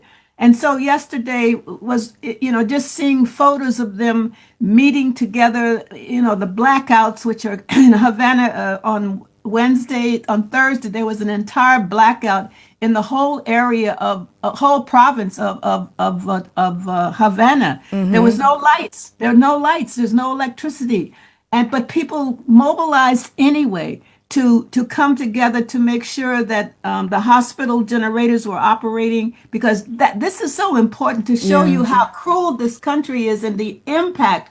When there are no lights, and that impacts the generators in the hospital. Doctors cannot operate. Doctors cannot take care of their patients. This is a stark reality, especially when we look at what has happened with the medical brigades that have left Cuba, and I'm sure you talked about that earlier. Yes. But what I'm saying, the reality is right now that there's a mobilization. The president has put into place the talking about the priorities. The priorities are to make sure that the hospitals are operating, despite the lack of oil. The whole fact that tourism is still occurring, which is important because they still need people to come to Cuba. You can travel, of course, you can travel to Cuba. You can travel to Cuba, but as I've spoken before, we can only travel there under certain conditions. Here we're organizing to take all kinds of humanitarian aid, and this is the moment. This is the moment that speaking to our brothers and sisters there in Jamaica, and as Horace has said, you are so close. You can carry food, you can carry medicine, you can carry solar power, you can carry solar power into the country. And this is what's needed right now. The other thing that's happening while they're going through this incredible situation, they're also, thank God for China, they're also placing they're installing solar powers. There's one part of the country trying to move out of the whole idea of dependency on fossil fuel. That is a point. And so the having access to solar power is so important now. And so here in this country, we have been raising resources to donations to purchase solar powers. I mean, I'm talking about large scale purchases, buying it wherever it can be bought, and then taking it to the country. So, and these solar powers are really directed because we have to travel legally. It has to be for humanitarian aid, and so that has been a major project in this country. So you ask, what is the situation on the ground? The situation on the ground, it's very serious. There's a lack of transportation to make sure that the garbage is picked up. When Cuba is a very clean, clean country. Yes. But you see the impact of this because there's no fuel. You cannot get food coming in. The trucks cannot operate from the countryside to bring food into the country. So people are finding ways to collectivize their resources to make sure that nobody is starving. But that is the objective of this policy of this government. It wants to force a situation in Cuba where people will have to bow down and become a colony again, which is what we're seeing happening throughout the Caribbean with people, with countries just, following the Trump administration's challenging of trying to get people trying to get nations to recolonize themselves. Cuba is refusing to do that. Cuba is refusing to do that. And one of the things is the propaganda that we're hearing coming in the U.S. And as Harsh says, that propaganda spews all over everywhere. So we have a challenge to. And it is surprising that the extent to which Cuba can hear us and we can hear Cuba on a clear day, that more is not being done in terms of journalism within the Caribbean, whether it's the CMC, or I'm not quite sure if it's the CMC anymore, but Caribbean media mobilizing to go into Cuba. But Caribbean media is also following the direction of Caribbean government, and I suppose that is something that we're going to have to deal with as scholar activists. Let me take a quick break, Prof, and I come right back to talk a little bit about the decision that has been made by Jamaica with the medical mission. We have just about 7 minutes. And Dr. Rosemary Mealy is online. My sister, with just a few minutes left, and I'm so sorry, but so Jamaica has made this decision. I know you've been following this very closely, and we've heard the response from Cuba. Cuba is very disappointed at the decision to cancel the medical mission. We're waking up this morning to another press release from the Ministry of Foreign Affairs to say that Marco Rubio was right. It's basically what it says. The doctors are not being paid properly, and they do not have their passports, and so we had to make this decision. Your response? Well, with the few minutes that I have left, I just want to point out what Cuba did in Jamaica, because in that press release, it's so clear, and people, you need to know this, and people around the world who are ever listening. I did not know that more than 90,000 lives were saved by this medical personnel that was in Cuba for the past 30 almost 40 years. In Jamaica.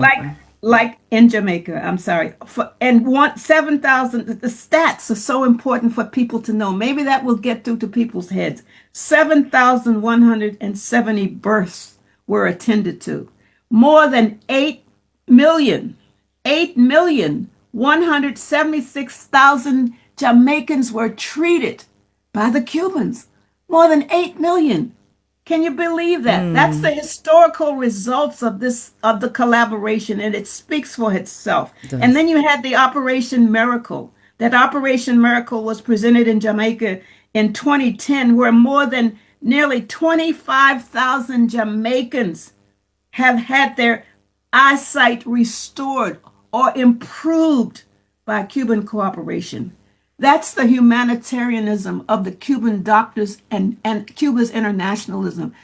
And there's, I could go down the line and just list what the numbers make a difference. And when you hear the numbers, it brings home forcefully to you the extent to which Jamaica relied on, depended on, and still depending on this Cuba medical mission.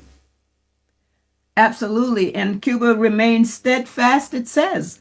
It says it remains steadfast at their objective to always provide internationalism, to always provide support and humanitarian aid wherever it is, even as their friends are kicking them out. Their friends are kicking them out. Cuba has been more of a friend, in my opinion, in all of the Caribbean. Jamaica is one of the places because of the longevity We of agree. that relationship, Yeah. And so, when you ask me, the responding, I mean, I'm passionate about this. We were relying, the international solidarity movement, and especially those of us in the United States, we always relied on Jamaica. And we flew to Jamaica oftentimes when we could not fly to Cuba. By the way, the airports are still open in Cuba. You can still fly into Cuba. Okay. But we would fly to Jamaica because Jamaica welcomed us, and then we would take the flight over to Havana. I remember that. And Why do so, you think Jamaica took this decision? There's a similar thing that happened with Italy. Italy said no, obviously a whole different country. But Jamaica, that we've looked to, myself, to lead the way in at times like these, critical times like these, has taken a decision like that. How do you read this?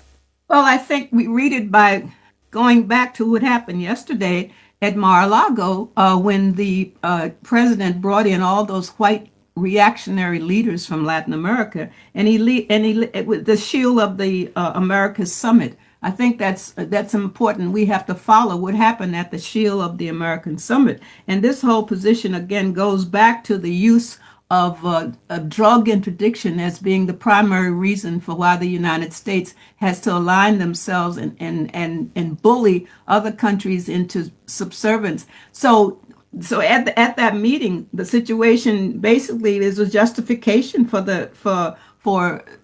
going into Venezuela. There's a justification for that, and what was so, I mean, I was so angry to read that when they talked about when Trump talked about Cuba is next, the number of Latin American leaders who clapped at that, it just shows you how this axis Yes. has just proliferated all over the southern part in Europe. When Rubio was in a couple of weeks ago, he was in Europe. They laid out the fact that the goal is to recolonize, and to bring back what they call Western thought, Western idea, and to just abolish all that we have struggled for to be free. And that is their goal. And I think that the militarization of Trump is emphasizing the need to use military to fight so-called cartels, arguing that you can't fight these people, whoever they are, without. He also proposes a coalition to eradicate cartels. And listen, where are the drugs coming from? You talk about Jamaica, and we need to talk about this some more. And Horace may have talked about the direct link of drug, the direct link of illegal drugs is a tie into Israel also. So, we have to, We have been talking about that on air, and so our listeners will be familiar with that with Dr. Darius Figuera out of Trinidad. We have been laying this groundwork. It's interesting for almost a year before the first bomb dropped on Venezuela, if they did drop any. But it's interesting because what they accuse Venezuela of is happening right beside them. These people were in the Shield of the Americas Summit yesterday. Absolutely. Yeah, I'm glad. I mean, so me bringing this up today, it just affirms what you've been doing for the past, whoever Yes. your guests talked about it. Yes. We're not, we're truth tellers. Yes. And people need to listen to that. So what I say here in the U.S. and what you say there and what the journalists are saying there and uncovering, we know that this is happening. And so there we have to make those links. And what is so serious, sister, is the fact that what happened with your leadership, the kind of soft, the double talk, you watch what he said at CARICOM, Yes. and then you read the statement. You read the statement that's fully. So you ask me, what do I think? I think that the reasonings go back. I mean, we have to follow back. Who are these leaders? Who are they attached to? What has been their self-interest? And we need to investigate more. I mean, is it because of what is Trump offering? What is Trump offering to the people of Jamaica? they're not offering replacing the medical doctors, or they plan to do the same thing that in some of the other countries where they're bringing in nurses and doctors from Ghana to fill the space, And this is what they have said, Ghana and the Philippines. We saw Shirley Ralph texting yesterday asking, so then is America going to fill this gap when you, she's always saying when Jamaica is forced to do this. And I think a voice like hers matters in the space. I suppose we need more of that. And Professor Harris was just talking about the Congressional Black Caucus and so on. Where do we go from here? In the few minutes we have, which is about 2, I know there are plans to go in. How can we be part of that? How can we participate to go into Cuba? I think that one of the most important thing is to show up in en masse in March 20th and be a part of the global caravan, a convoy for those who cannot go through the flotilla. You'll join. Cuba is going to accept, and there's going to be thousands of people there, and that convoy is going to take this humanitarian aid to different parts of Cuba. You'll meet the Cuban people. You'll see what life is like. You'll come back. You'll fight more. You'll demand of the United States government that they remove Cuba from the state sponsor of terrorism list so that they can trade. We say, let Cuba live. Mm-hmm. And we have to find ways to ensure that Cuba lives, because Cuba is saying victory, land or death. They're not going to go down as we saw in Venezuela. The Cubans are going to defend their revolution, and they're going to defend it, and they're going to ensure it, and they're going to stand up. And we need to learn from them. Just before we wrap, Sister Rosemary, tell us a little bit more about the flotilla or the convoy. Okay, now I don't know too much about the flotilla. At one point, the idea was to have a flotilla that would travel from Mexico. But what happened? There were many people feeling that that could be a bit dangerous. Given how they were. We saw what happened. Yeah. Yes. So we are encouraging people. I mean, you're in a different situation. If you can get to Cuba during that week of the 19th to the 25th, you can join this caravan or convoy in Havana. And that's what we're encouraging people to do. That if you fly over, take suitcases full of medicine, food. And when you arrive there, all of that will be combined together as a part of this massive humanitarian structure that's being set up inside of the country to travel to the various parts. So we're calling it a convoy, but you can be a part of that. Mm-hmm. If you can get to Cuba via a flotilla, mm-hmm. then you would be welcome with that also. But mm-hmm. those of us coming from outside, coming from the U.S. and other parts of the country, it's mainly that people are flying in and then meeting and then joining each other with this kind of like a caravan movie. The week of the 19th to the 25th. All right. Well, that is great news. And for persons who are interested, just get to Cuba the week of the 19th to the 25th. But to help, and you talked about over-the-counter drugs.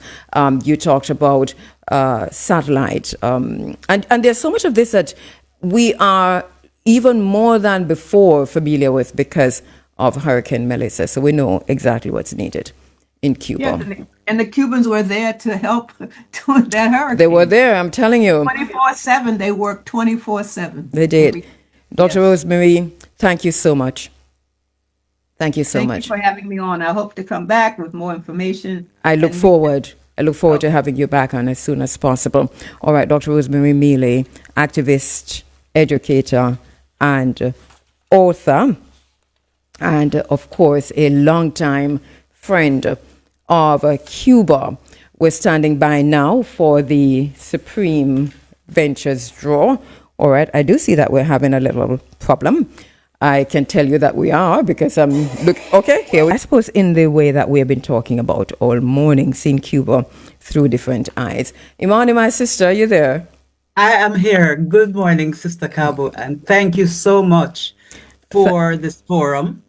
Thank you so Thank you. much, my sister. Long time. At least I'm seeing your photograph here. Hey. Hey. Imani, how you doing? All right, so Imani, you're writing in the paper today. Your article is published. And you're talking about the deepening crisis in Cuba. You have said it is not only Cuba's problem, but it's a warning and a responsibility for the entire Caribbean region, especially CARICOM states like Jamaica.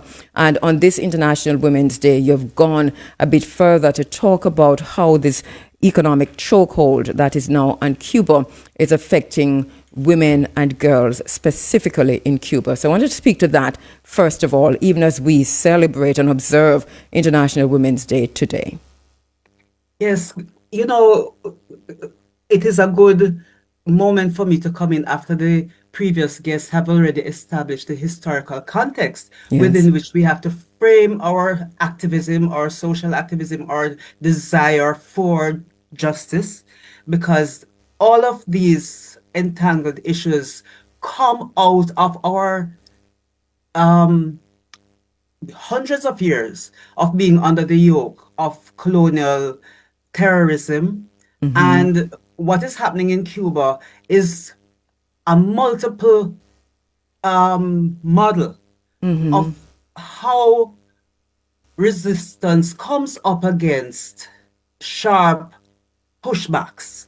And we know that only too well, because even though we were enslaved, we resisted. We resisted in so many ways, but those resistance efforts were always choked, to use your word, by slave codes, enslavement codes that designated precise forms of violence to quell any form of that desire to be free.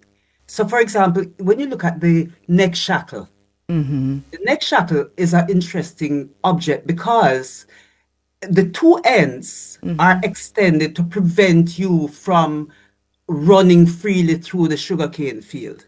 But if people were not running away, that instrument would not have been developed. You know, they used their technological genius as colonizers to produce these weapons of restriction for our freedom. So we can take that literally, and we can put it at the symbolic level, and we can fuse it with the impact of that material effort to checkmate you.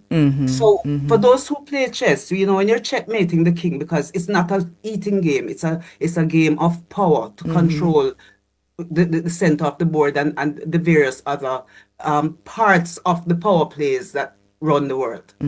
But Cuba is now experiencing that convergence of strategies that you exercise on the chessboard to checkmate the king, which is the ultimate goal. So this move that happened with our response to our relationship with Cuba is because we have been checkmated in a technical sense too, and therefore have to, you know, when there's a stalemate in a chess game, there's one pawn left with the king, and you have a series, I think it's 22 moves, I can't remember, but you have, at a point, you have the option to genuflect, to lay your pawn down, to demonstrate that you concede to the king's power. And I think technically we have done that concession. Because that's where we are. You're saying this is what Jamaica has done. Yes, we have conceded that we are out of moves, right? And it's not. You remember that chess is not an eating game. It's a game of which piece it has more power. So, for example, the bishop represents the church, and the horseman, which you can jump over in that movement, is the army. So chess is not just a game; it is an explanation. I kind of like, and I'd like what you have done with the extended metaphor, if you will, because this is exactly where, and we are seeing a lot of memes, and this is exactly where we are. This is how the artists and the poets are interpreting what has happened, even if you look at the memes that are out there. You have, and we heard our sister, Dr. Rosemary Mealy, just now saying that the human effects are severe, that the situation is dire. You've also gone beyond that, because you talk about the human cost in Cuba right now. And interestingly, you wrote this before Jamaica made a decision, right? Indeed. In fact, it is interesting, Cabo. I wrote that article 2 weeks ago. Well, there you go. And the editor held it and then asked me to update it in light of current events. And you would have needed to update it again. So we need to see the next part, because what you've pointed out, and I think especially on this International Women's Day, is that you talk about the human cost, particularly on vulnerable groups, and look at the shortages of basic goods and even period poverty, where women and girls cannot easily access menstrual products. So even within the context of the rules-based order, which is the United Nations and UNICEF and UNESCO, and all of these groups, which apparently now seem extremely powerless to even, and International Women's Day is a United Nations construct, but powerless now to intervene in Cuba at the level, at an official level, where you, to at least impact what you have referenced here, which is something as simple as women and girls not able to get pads, sanitary napkins in this time. And it's not a new problem. And years ago, when Jamaica was in more solidarity with Cuba, women from Jamaica used to mobilize to take sanitary supplies to women and girls in Cuba. And what it comes down to is, let us say your daughter, who is in high school, having to choose between the days that she attends school, because she might be too embarrassed to have to change her cloth pad, which is not comfortable in the days when you can now have tampons and winged pads and all these conveniences, which people don't normally even think about as something that could be unavailable. But for decades, women in Cuba have had to be using, like how people used to use nappy for their babies, and they now automatically think that Pampers is a normal thing. Yes. But just a few years ago, bird's eye nappies were what people used. So something similar to that. Imagine that you're having to give your daughter a little packet with those to change, and to put them in a little packet to recycle them when she comes home, to wash them out and this and this and that. And when you put it in the framework of how sanctions affect women at a bodily level, you get a notion of what intersectionality is, because women who are feminists or who are womanists, who advocate women's rights, talked about how the personal is political. And that notion of the personal being political means that the ways in which power falls on women's bodies is a lens through which you can look at the wider power architecture and structures and systems throughout the world. And that is why Black women paused and said, the feminism that white women are talking about is not our struggle. Hold a second. I want to pick up right there when I come on the phone lines. My sister, Dr. Imani Tafari Ama, and she's writing in the Daily Gleaner, the Sunday Gleaner today, about the conditions in Cuba, putting it in historical context, but going as far as to talk about some of the gender issues, even as we observe International Women's Day today. What's the title of the article again, Imani? And it's a Sunday Gleaner, right? It is a Sunday Gleaner, and it is called, let me just look at it quickly. Probably I can find it quicker than you, Julius, because I even have it here, But it's anyway. called Why Cuba's Crisis Demands Regional Courage. Okay. And regional courage, as you talk about regional courage, we have just about 7 minutes, so you're going to be doing a whole lot of things all at once, which all is the just heavy lifting. all the heavy lifting, because I really want to go to the point where you were leading us as we went into the break, which is to say we look at other people's struggle and find that we had to develop our own. We cannot be co-opted into feminism, for example, and that is why, as black women, womanism was developed. But even within this context of what's happening from a gender and especially with women perspective in Cuba right now. So I'm giving you that platform to talk for about 5 minutes straight without my interruption, looking at womanism versus feminism within the context of Cuba too.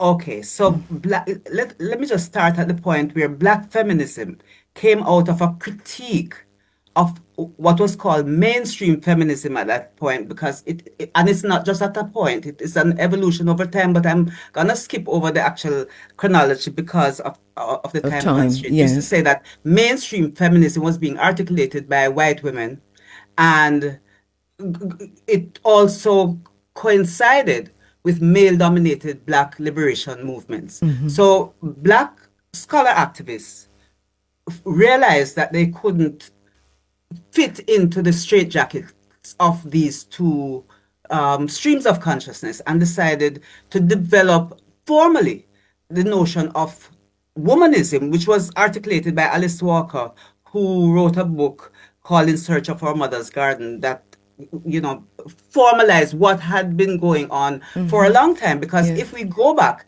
even a little further to the famous speech of Sojourner Truth in 1851 in Akron, Ohio, when she talked about "Ain't I a Woman?" She was ransacking this notion of what constituted a woman Yes. in white racist terms, because of course white women were benefiting from racism and slavery and enslavement and all these things. And she was saying, but hold on a second, you say that women should be lifted over mud puddles and into carriages and everything, and ain't I a woman? I bore home with 13 children and saw them sold into enslavement. And ain't I a woman? I mean, you think that a man could best me when I was under the whip? No. And ain't I a woman? So she was way before intersectionality became a thing, Yes. Yes. talking about the intersectionality of race, of class, of gender, of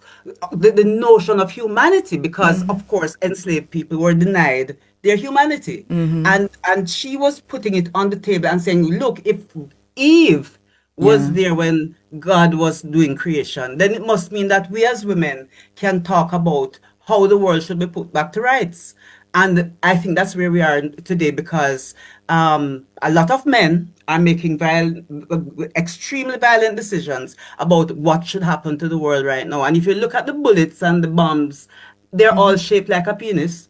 So it's a phallic penis project to destroy the world. Yes.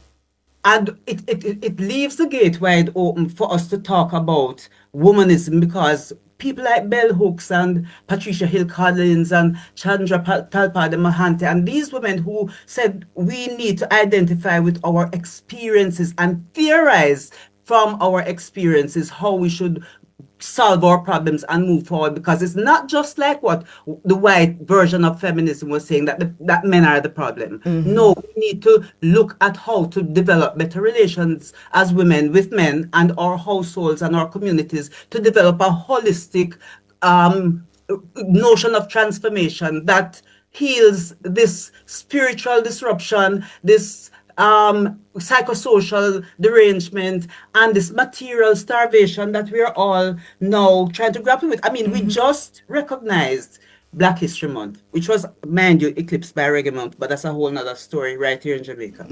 But it was also a recognition that it was 100 years since Dr. Carter G. Woodson had written the book called The Miseducation of the Negro, and inflamed the world when he introduced Black History Week, which has evolved into Black History Month. And I'm wondering, but how far have we really gone since he said we should emancipate ourselves the way Marcus Garvey talked about emancipating yourselves from mental slavery? And people like Anna Julia Haywood Cooper, who was born in 1858 as a enslaved woman and who died in 1964, sorry, and who was the first Black woman in America to get a doctorate, wrote a book called a voice from the South by a woman from the South. And although she was rubbing shoulders with the Marcus Garveys and the Du Boises and Woodsons and so on, she wasn't as celebrated. But she's the one who said, "When and where I enter, the whole race enters with me." And so she used the vehicle of education, and I'm happy that your Professor Mealy?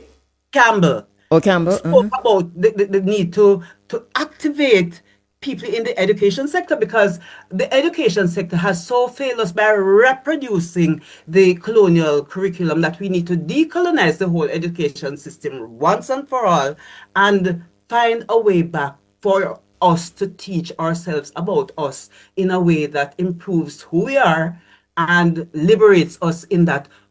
And I find it's interesting, Imani, because, we see the principles of tourism, as tourism is practiced in Jamaica, coming out and saying, every crisis, in every crisis, there's an opportunity.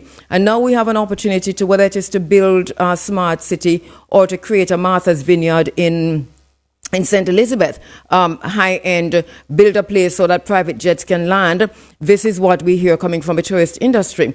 But the crisis created by Melissa and the extent to which COVID and Melissa impacted education, the education sector in Jamaica, we have not heard anything or seen anything to tell us that the thinking is that, well, out of this crisis could be an opportunity to decolonize the curriculum, to look again at how we teach, at all, or to look at how the schools are set up, to reimagine what education will be like in the 2030 and beyond. So we don't have this conversation, this thinking coming out of education, but we have it forced in our faces from tourism. Why is that so?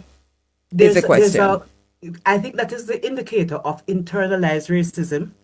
So by internalized racism, I mean you talk like the slave master, you think like the slave master. You want to do the things that the slave master does to be legitimized, to be valued, to be recognized, to be accepted, and you're terrified to change that and focus on, let us say, black-centeredness, because black-centeredness was always a threat to white power.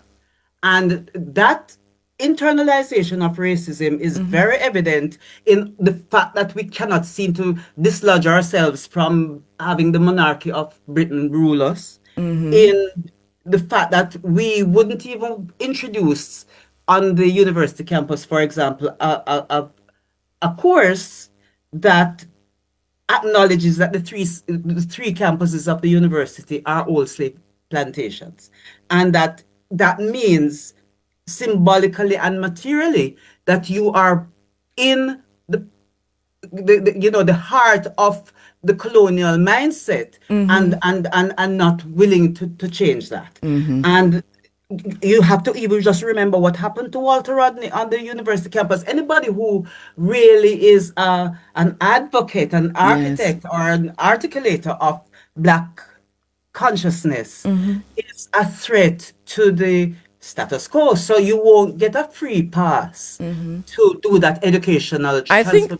I think we're back there, the days of Walter Rodney and the days of Estrada Go Home. You remember the headlines? Yes. My grandmother cutting that out of a newspaper and putting it as a and I remember the slogan on the sidewalk. Yes, Estrada Go Home. I think this is exactly where we are, and talking about an inflection point. My sister, I'm totally out of time. I'll give you 30 seconds to just wrap. I would have to conclude that we ignore the crisis in Cuba at our own peril. We see ourselves as being distant and different from what is happening in Cuba at our own risk. As your first guest said, we are touching distance to Cuba. I learned Spanish in high school because of the relationship between Michael Manley and Castro. And I don't know if that is, anywhere happening now. And in terms of recalibrating our conscience, because it's an issue of morality and consciousness and conscience right now, we need to just put ourselves in the same boat, because the same iceberg, as I said in the article, that Cuba is heading to crash in, it is the same iceberg that is going to take down our boat. So we better be mindful If of it's that. even from the displaced waters after the Noted. iceberg crash. Thank you Duly so noted. much, my sister, Dr. Imani Tafari. Welcome. Side of the Africa Forum, and my next very special guest. Thank him so much, because we had a mix-up with our timing this morning, and we had pushed some of our interviews left, right, and center, as you probably recognize. But I thank him so much for hanging in there and for giving us an opportunity to talk with him in this segment of the program. I'm talking about Professor Melvin Pascal. Professor Pascal obtained his undergraduate degree in agricultural science from the University of the West Indies in Trinidad, and later pursued graduate studies at Michigan State University, where he obtained a master's degree in packaging science and a dual major PhD in food science and environmental toxicology. He then worked at the Food and Drug Administration in Chicago, Illinois, where he trained FDA field inspectors, performed research, and later served in an administrative role in Washington. He is currently a faculty member at Ohio State University, conducting research in food packaging, food safety, and product shelf life, while teaching food packaging and food law.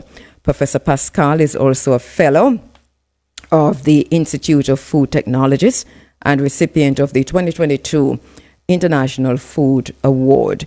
He has also supported food packaging and processing, and that's processing development here in Jamaica. He has, including work with the University of the West Indies Mona campus, the Jamaica Bureau of Standards, and local manufacturing companies. Matter of fact, he's now in Jamaica on a very, very serious mission within the context you just heard. Professor Pascal, it's really great to see you. Thank you so much for joining us on the Africa Forum this morning. Well, thank you very much, and thank you for having me. Right, and for your patience, may I just add that. Thank you so much. All right, Prof.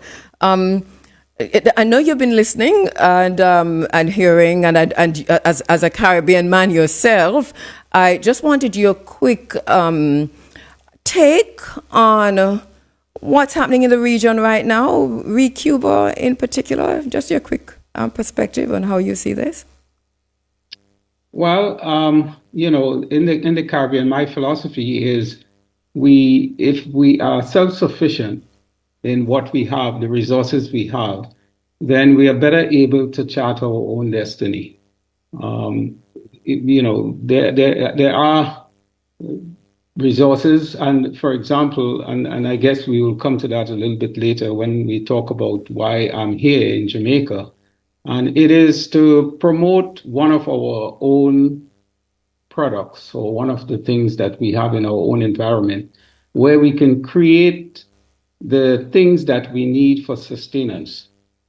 And my philosophy is when we do that, we become, more in control of our lives, our destinies, instead of, us being dependent on people who are outside of the region. Yes. So we deflect at a time like this, especially at such a time like this, as my father would say, to self-sufficiency, to the teachings of Marcus Garvey, Mwalimu. We have the template, don't we? Because as Professor Horace Campbell was saying earlier, that we've come through so much and we've survived, and we already have the innate knowing and also the spirit to survive and to thrive. And that takes me then to, why are you in Jamaica? You're at the University of the West Indies right now, and it fits in with everything else that we're saying, because here we're talking about self-sufficiency. Where do we go from here, especially on the backside of what looks like World War III? I know you're not calling it that, but I'm calling it that. So why are you in Jamaica? Well, I'm here on a Fulbright fellowship. And specifically, I'm here to work with one of the problems that you're having here in Jamaica and throughout the Caribbean, and not only the Caribbean, but the Gulf Coast countries and even North America, the southern part of North America. And that is the problem of Sargassum. sargassum on our beaches. And here in Jamaica, a significant part of the economy relies on tourism and fishing. So sargassum, as if I'm not sure how much the listeners are familiar with it, especially those who live far from the beaches. Yeah, they'll know what it is. So, but tell us what. But they probably don't know the name. In other words, we've seen the. I think we're calling it seaweed. Yes, it's a Yes. seaweed. Yes. Yes, and it comes, and this time of the year, it's when it's most prevalent, and it comes, in large quantities, and then it, clogs up the beach. It interferes with tourism. It interferes with the fishing industry, and of course, the aesthetics of the environment. It's costly because we have to remove it.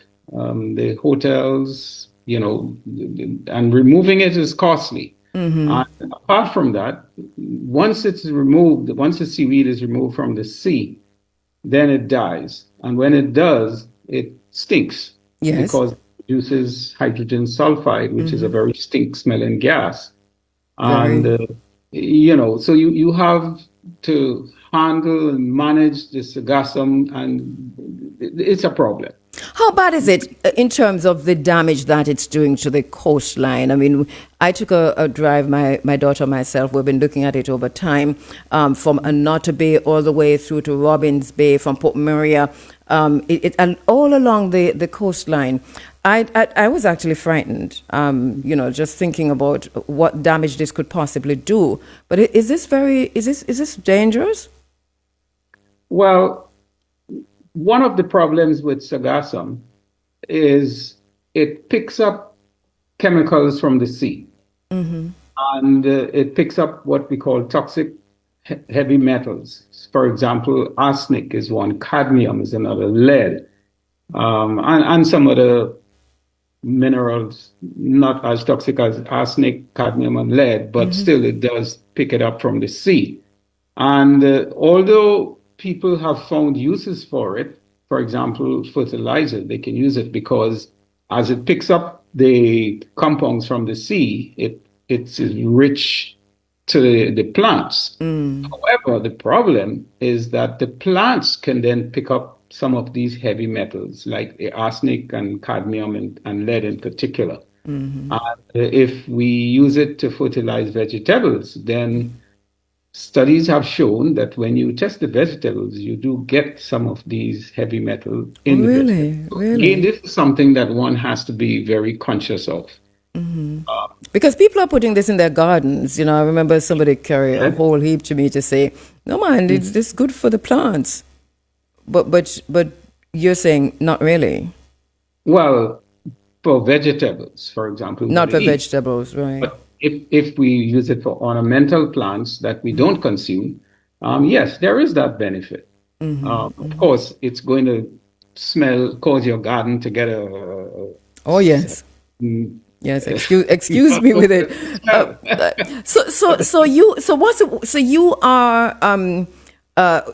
You're here because this is not just a Jamaica thing, right? This is Caribbean wide, isn't it?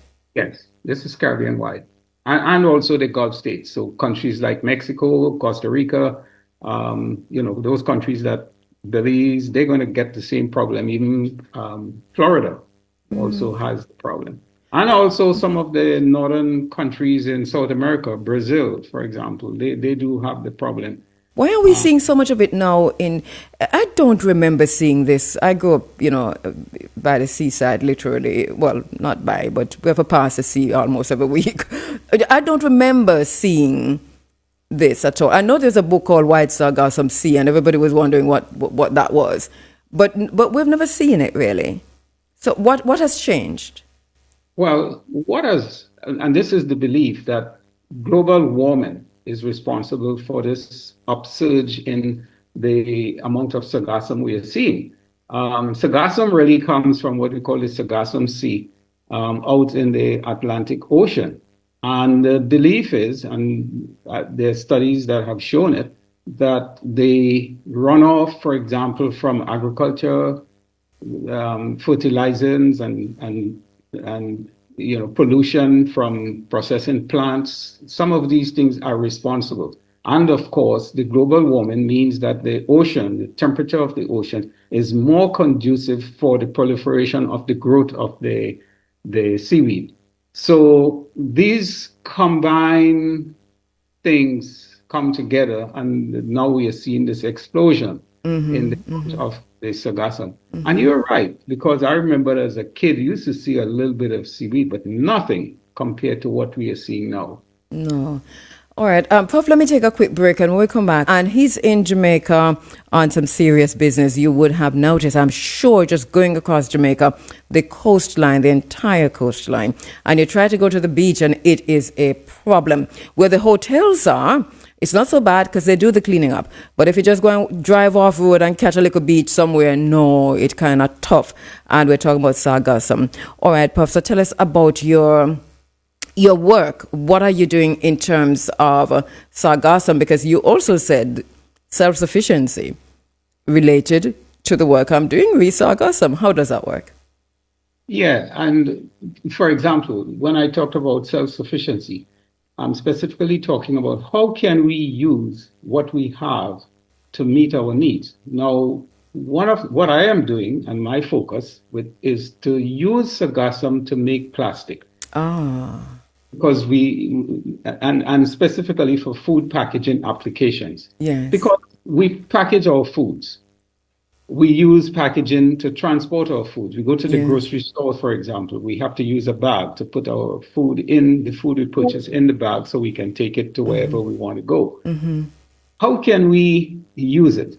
Now, I know there are researchers who are using Sargassum to create biofuels.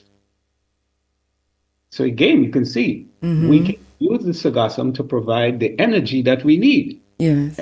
And for most Caribbean islands in particular, they have to import the fuel where it comes from, So the thing is, I'm saying let's focus on some of these things. Yes. And in the case of Sargassum, it is turning a disaster into something that benefits us. This is opportunity out of crisis. Right. Yeah. I remember back, I think it was during the pandemic, was 2020, I think, or 2019, I was giving a presentation to the Caribbean. And at the time, the volcano in St. Vincent was erupting. And you had all this ash that was being expelled and it was in the environment. The farmers were problem with it, on the crops and so on. And my take on it was this: why can't we use this to benefit us? For example, we have the universities in the Caribbean, and researchers can get together to do some analysis on the ash. And from what I had, read about it, it has certain desirable compounds that we could use to make cement. So we can use this and open a whole industry. Yes. Provide employment. We could reduce importation of the basic things that we need by using our own natural resources. And that's the point I'm making. And here, I'm in Jamaica to find a use for the Sargassum. And for what I'm doing is to use it to make plastic, what we call bio-based plastic. Plastic that wouldn't become a problem to the environment, as is the case with some of the petroleum-based plastics. But the bio-based plastics, they tend to degrade very easily. But at the same time, we have to develop the plastic so that it becomes useful for what we need it for. So that's really the focus of what I am doing. What does that entail in terms of the work you're doing? Because you're based at the University of the West Indies. How integral is UWI to the work that you're doing, and what does it entail?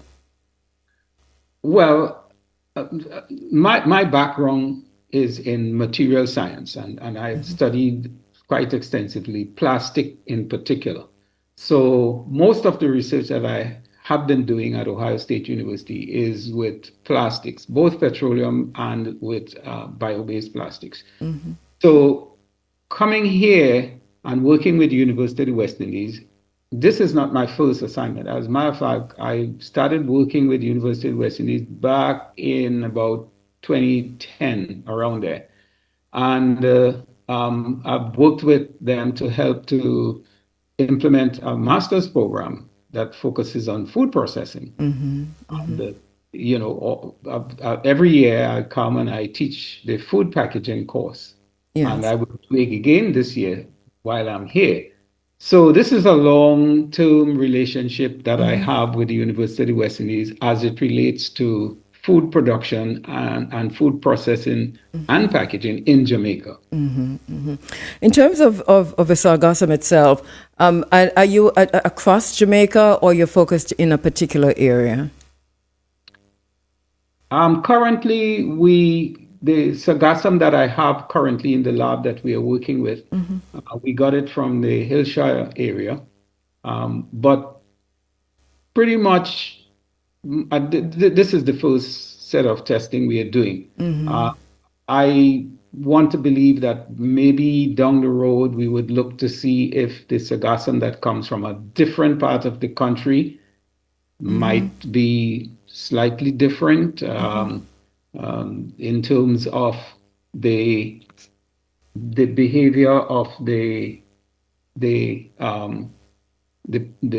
seaweed and the material that we make from it. And one of the things that we are doing right now with the seaweed that we have, we've separated them into species because Sargassum is not just one species. Oh. The ones that come to Jamaica, we have about 3 or 4 main species, but I'm looking at 2 species.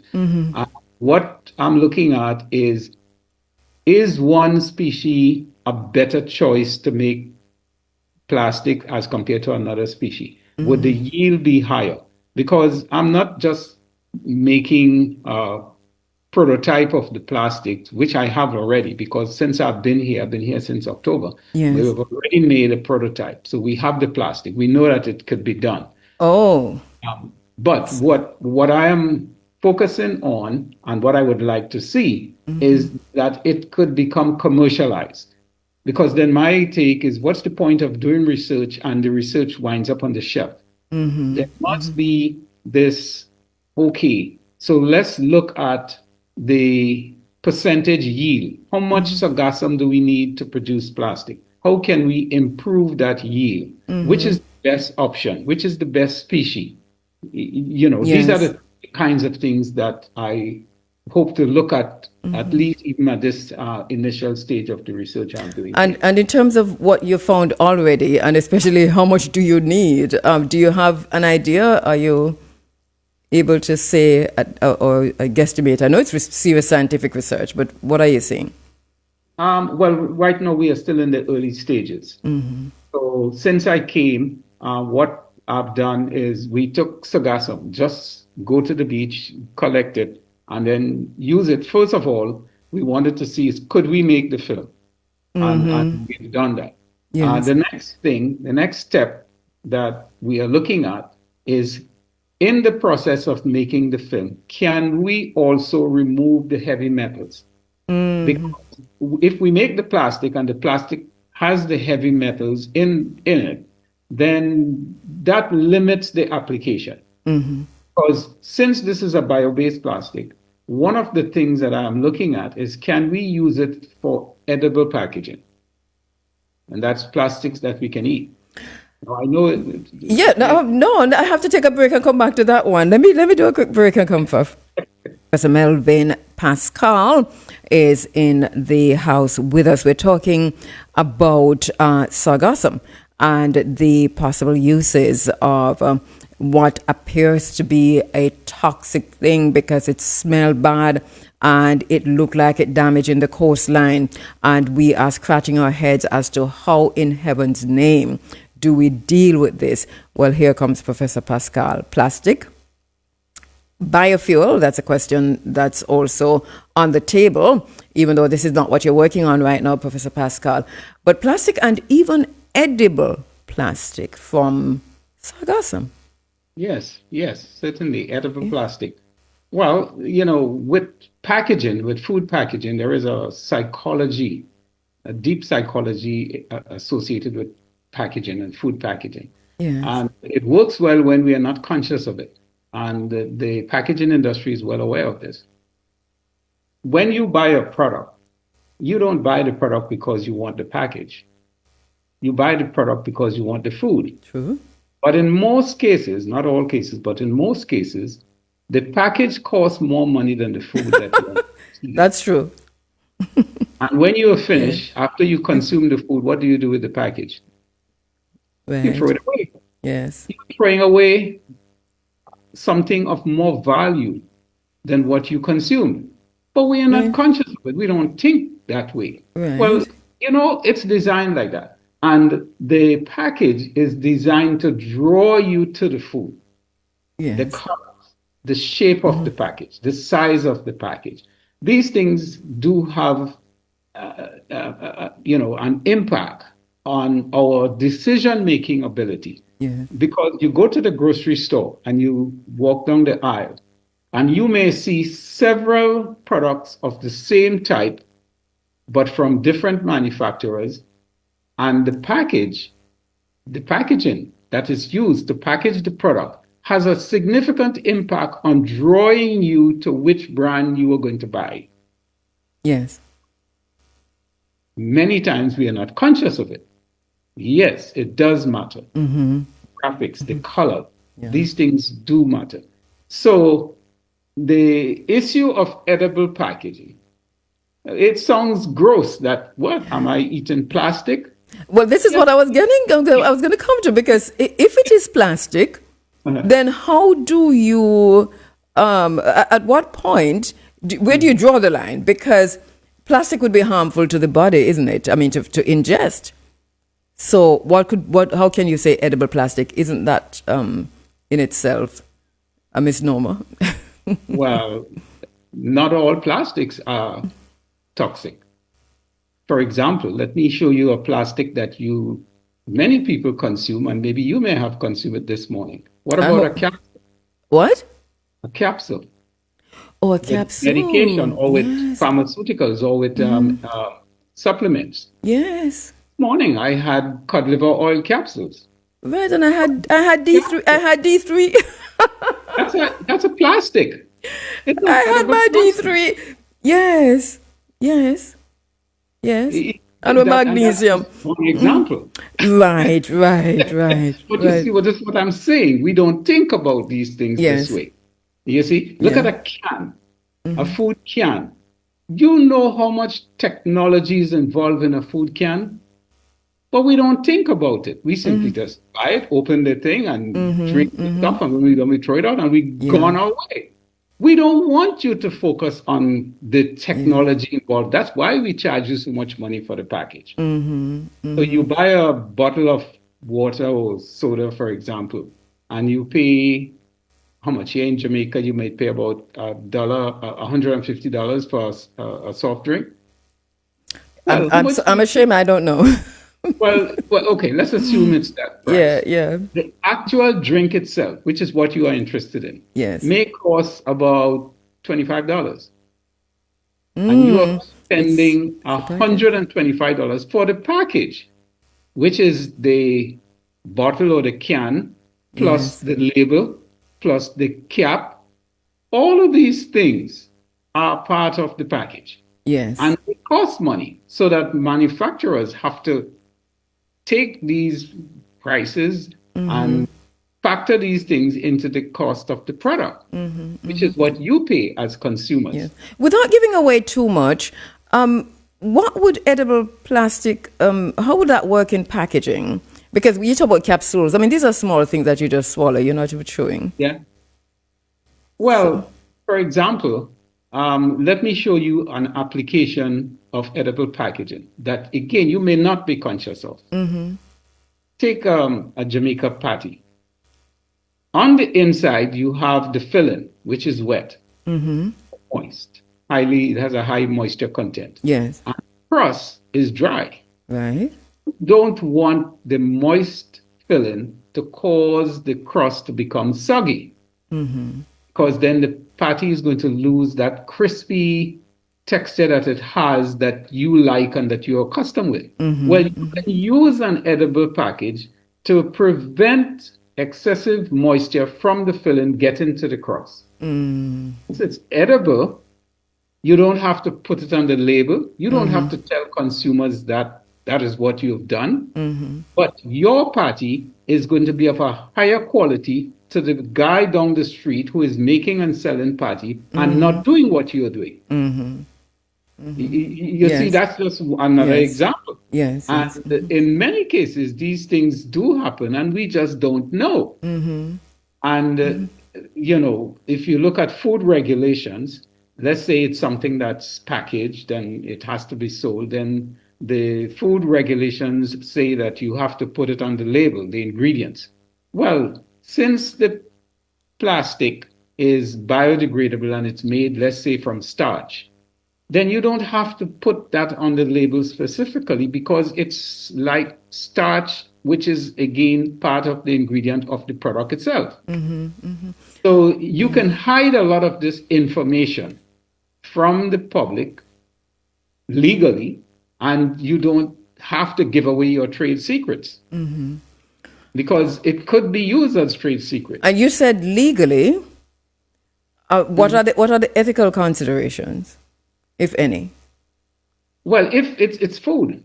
So, for example, if I put sugar or I put certain spices in my food to enhance the flavor of my food, there is nothing illegal in it because spices are approved additives for food, food safe additives. Yeah. You see, as long as it's used, you know, not indiscriminately. Because if we talk about food regulations, there is something called good manufacturing practices. And that means that even if you're using an ingredient in the food that is approved, it has to be used with certain discretions.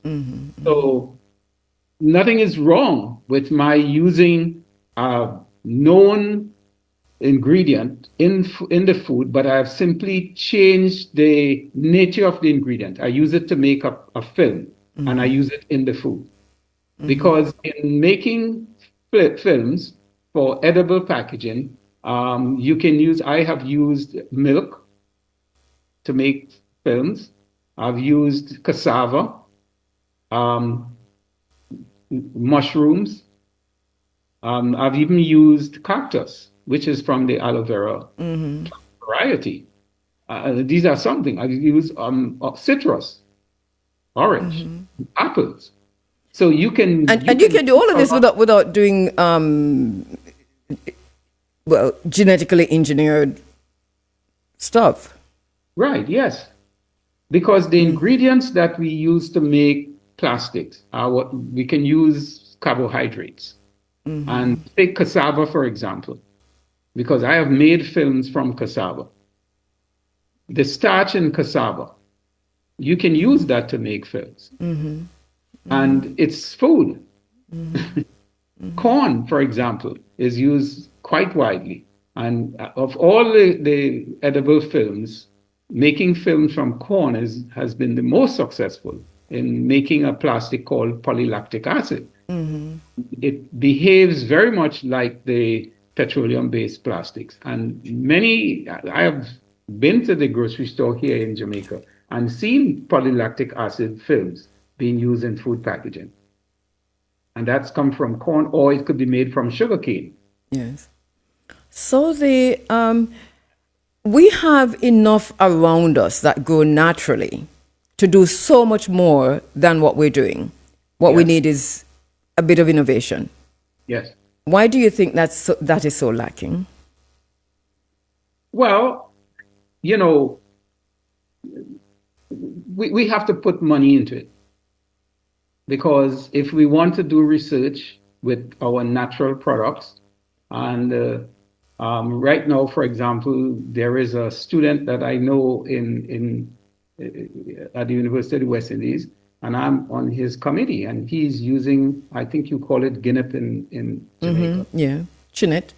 Again, you can, right, it's called chenet in Trinidad. Yeah. And he's using it to make edible films. There are a lot of crops that we can use here. And these techniques are widely known, some of these techniques. It's not to say that we have to come up with something that is really outside of the box, because a lot of these research, for example, the research into making films from apples, well, it's the same technique that I have used to make the film from oranges, from citrus peel. So if we have an industry here in Jamaica that's making orange juice from oranges that are produced here in Jamaica, instead of throwing away the peel, we can use the peel to make films, plastic films. Now, what we will have to do is we will have to develop the industry to produce the plastic. And we will want to make sure that we have a steady supply of the raw material. So again, we have to tie in the production of the raw material with the processing, and then we scale it up to produce products that could supply the market and also export and prevent the importation of foreign products, and we become more self-sufficient. So But we have to look at it that way down the road. It's an investment.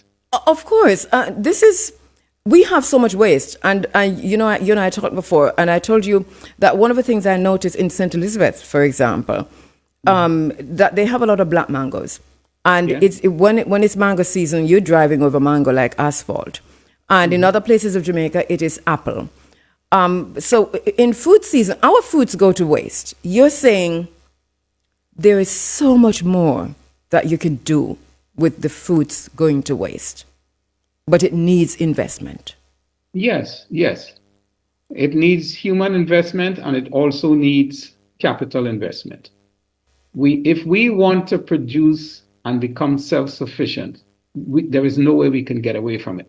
We can't depend on people from another country or another region coming in and developing our products. And, we have to put aside funds. We have to put aside energy. Our institutions must see this as an essential part of the development of Jamaica, the Caribbean, because we have steady climate year round. So we could produce food, we can produce products year round. We don't have to worry about winter when the growing season is dormant. No, we can do these things, and we can switch from one crop to the next if in fact one crop has a season, or our agriculture researchers could develop varieties that could produce a year round. There are all these things we could do, but it's a mindset, and it is that willingness to want to commit funds, to commit effort to doing these things. But it could be done. And I think the mindset is critical that you mentioned there, because we seem to have bought into, the idea of importing, and the food importation business is a big business in Jamaica. I think that there's also a resistance from those who are taking in food into the country, that is. That there's a resistance. Well, the thing is, we can turn this same, as you mentioned, there is this, willingness to want to do import. We could turn that around to have the willingness to want to produce our own food, to want to produce our own products with the natural raw materials that we have in the country. How do you do that? I must admit that changing culture is difficult. It's like trying to turn a big ship around, but we can do it. I mean, other countries have done it. I mean, I have been to some Asian countries, and I've seen where they've used cassava to make plastic bowls, so that when they sell takeaway food, instead of putting it in polystyrene containers, they put it in these containers that they made from cassava. And when they are finished, they take the the trash and feed it to the goats or feed it to the cows. Because if it's made from natural, materials, natural food, then the animals can eat it. So you minimize having to purchase food for the animals. You minimize the impact of trash into the environment, and there is a win-win situation. Yeah. But you have to want to develop these things yourself. You have to see to it that, listen, this is an investment for us for the future, that we could become more self-sufficient and less dependent on outside influences. And Sargassum is an opportunity to do it in the case of biofuels, because as your listeners were talking a while ago, and they were talking about the importation of fuel in Cuba, for example. Well, because Cuba also has the problem of Sargassum, and if they can use it to produce biofuels, then they don't have to depend on the importation of fuel. So but we have to invest into these things. And the question is, why did we drag our feet on this? Well, I think that programs like this can serve as a catalyst to bring to people's, bring it to the forefront of their mind what we could do. And maybe I should take it a little further and say what we should do. And I'm sure that this is the hope. This is because sometimes we need to say certain things to wake up people. People may not be conscious of certain things because, let's face it, and manufacturers, in order to sell their product, they advertise their product. And the reason why we enjoy certain imported foods, because manufacturers are doing a good job of advertising the food to us. Well, let's hope that what we are doing here this morning is an advertisement to the public. It's an advertisement to our elected officials that we can do more to use our natural products to provide the basic necessities that we enjoy and that we need. Prof, hold on, let me take a quick break. Back with you inside of the Africa Forum, Professor Melvin Pascal on the line, and we are talking about some really serious gains in food production and packaging and manufacturing and self-sufficiency. Well, not gains in self-sufficiency, but what we can do. Obviously, Prof, the good thing about all of this, and the bottom line, is that we have the resources. It's not that we don't have what we need, the products. We have the raw material, if you will. Yeah. So it's just for us to be serious enough about food security. Yeah, and I should say this because I have seen concerted effort in some countries to really use local products. Over the past, I would say probably 7 years or so, 5 to 7 years, I've seen a significant increase in the use of some of the local products. I've seen cassava to make cassava chips. Traditionally, we used potato chips, and we didn't grow the potato that we see these chips being made of. Now we are beginning to see cassava chips, breadfruit chips. Yum, that's true. But not, well, I think we're still doing planting here like in Jamaica, but I don't think we're using yam and potato and cassava in the way that we could. Well, I've been to Brazil, for example, and I have seen them use cassava in huge variety in different ways, making different products. One of the things that we can do, our universities, for example, University of the West Indies or some of the other universities in the Caribbean, can collaborate with some of the universities in Brazil, for example, where they can learn some of the techniques and, because that is what helps in the advancement of knowledge. When we have a collaborative attitude, we have to want that. We have to recognize that we don't know everything. No one person knows everything. But I can take my specialty, combine it with that of another person, and then we can put our heads together and we could develop products. We could come up with ideas. We could learn from one another. So I must recognize that yes, there are efforts, and we have seen increases in the use of, for example, using dasheen to make cereals. I've seen that. Some of the local food producers here in Jamaica that export their product to U.S. market, they have significantly increased the quality of the product, the quality of the packaging. Some of these companies, I've worked with them to help them directly or indirectly by actually taking the students to some of these countries and have the students work with them to help to improve the product. And in the United States, I look at the product. I don't want to call companies' names because I'm not here to they're not paying. But yes, we have made a lot of strides over the last 10, 15 years. That is good to hear. I'm so sorry that we're out of time, Prof. But you've put us on a path of thinking this morning, and we must think about what we're thinking. This is just critical thinking at the end of the day. But you've put us on a path of rethinking and reimagining what our futures can look like, even as we lament over the New World Order and Mark Carney's speech at the World Economic Forum and food security and water security and so on.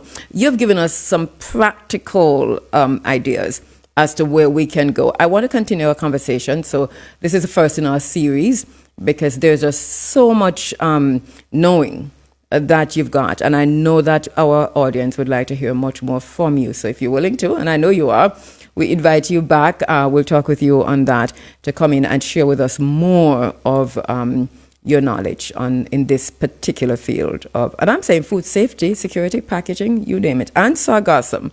So should we pick up sargassum now and save them for you? Well, the best sargassum to use would be the ones that you harvest from the sea itself. And not when it gets onto the beach, because when it gets onto the beach, then it picks up the sand and the dirt gets contaminated. And so, that's the best one. I'm glad somebody's doing something about it because, goodness, wow, this is a problem. So thank you so much for your work. And thank you so much for choosing Jamaica. You're very welcome. Very welcome. All right. Thank you so much, Professor Melvin Pascal. And he'll be back with us, so don't you worry about it. He's at the University of the West Indies, working in this field for a very, very long time. He has assisted Jamaica in so many different ways regarding food packaging and just teaching, training. He's been coming back and forth to Jamaica for many years. And now, Bigay, you'd have seen it, Sargassum on the beach. Me and you love beach, so you must see the Sargassum. Yeah, and he's plastic and so on. So Mr. Bigay, how are you doing, sir? As our journalist friend from the Netherlands will tell us, we can't hear Bigay. I know you can't hear, but that's not my fault. He has decided to sit on the other side of the camera. It's not my time yet. No, but you have 2 minutes. Out of my time, I give you 2 minutes. Bigay, may I give you 2 minutes? But you can still be outside of the camera and still grab the microphone because the camera is pointing this way. So I'm not sure why you couldn't come in at the camera view today. You look very camera ready. Okay. Look here, Peter. You don't see look camera. See that? Whoa, Bigay, I've seen. Yeah, you were just there. Beautiful. All right, so come back this way a little bit. Anyway.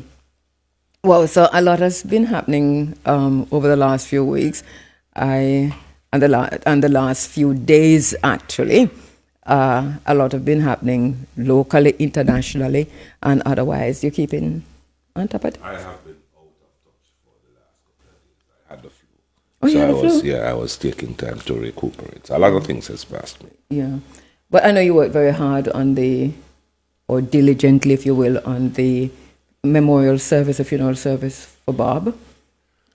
Not really, because that was left to the family. Right, but you did some heavy lifting. No, not really. I was asked to give a tribute, and that's what I did. Oh, I saw that. I didn't Brilliant, consider by the that way. to be heavy lifting at all. Yeah. Thank you. Well, you do look a bit more than that. But anyway, if you want to. No, man. No, seriously. I was not involved at all. All credit must go to the family and all the other persons who organized. Okay. Did you manage to go? How was it, by the way? Because No, it was good.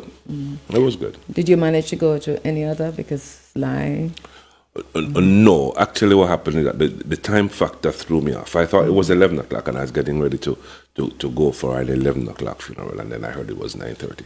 So Okay. it kind of just ruined my energy, so I didn't get to go. But there was representation from Irie, I understand. Like our good friend Gary G was there. Okay, yes, and Irie was. There was. Oh no, that I was seeing that on the Observer. The different clips coming in. Yeah. Well, I think we might have a little lull now. I the really grief. needed one. I Yeah. we definitely need a lull. Thank God for the lull. All right. What else did I miss while you had the flu? What else? That's another. That question should be asked the other way. I should be asking you, what did I miss? No, but since you have the flu, you've been below you. You were still working, and probably know much more than me. No, not at all. Not at all. So we don't miss anything. What is this I'm hearing about Reggae Sumfest? Is there any rumor, truth to the Oh rumor? yes, I've seen some stuff on. Meaning what? That it is going to come to Saint Anne or something like that. Oh, I didn't see the St. Anne thing, but I've seen stuff on it. Wish I didn't.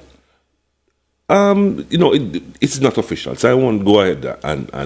But you hear the elaborate rumor. So it is rumor. Do not check it as official. It's rumor. Which part of St. Anne? I guess there's only one place in Saint Anne where Reggae Sumfest could be held. That would be a good idea. Right, so I actually heard that yesterday somewhere, and as I said, it's not official. But we gave you hear it. No, man, it came on the text line. I can't take that as gospel. Oh, okay. From who? I don't know. Okay. I don't know. But we're getting into that season now, though, because you're at where now? This is March. Right. So you have spring break, Kite Festival, and then you're going straight into Labor Day and then yeah, man. It is. Remember, as I always say, Jamaica only have 2 seasons, Christmas and summer. right. Right. No, there's no other time. How long Christmas lasts? Till about April. yeah, no, till about February, Okay. and then as the temperature changes and start getting hotter, summer.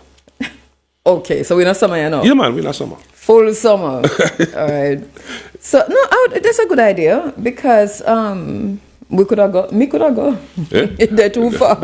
No, man, seriously. No, but what you think about it though? If that is. Yeah, of course, it is something that Kashima and I deliberated in public on music news. Oh, so that would have been your idea then? Before. A full idea. Not an idea. Wanna influence but Joe? we would have sown a seed somewhere.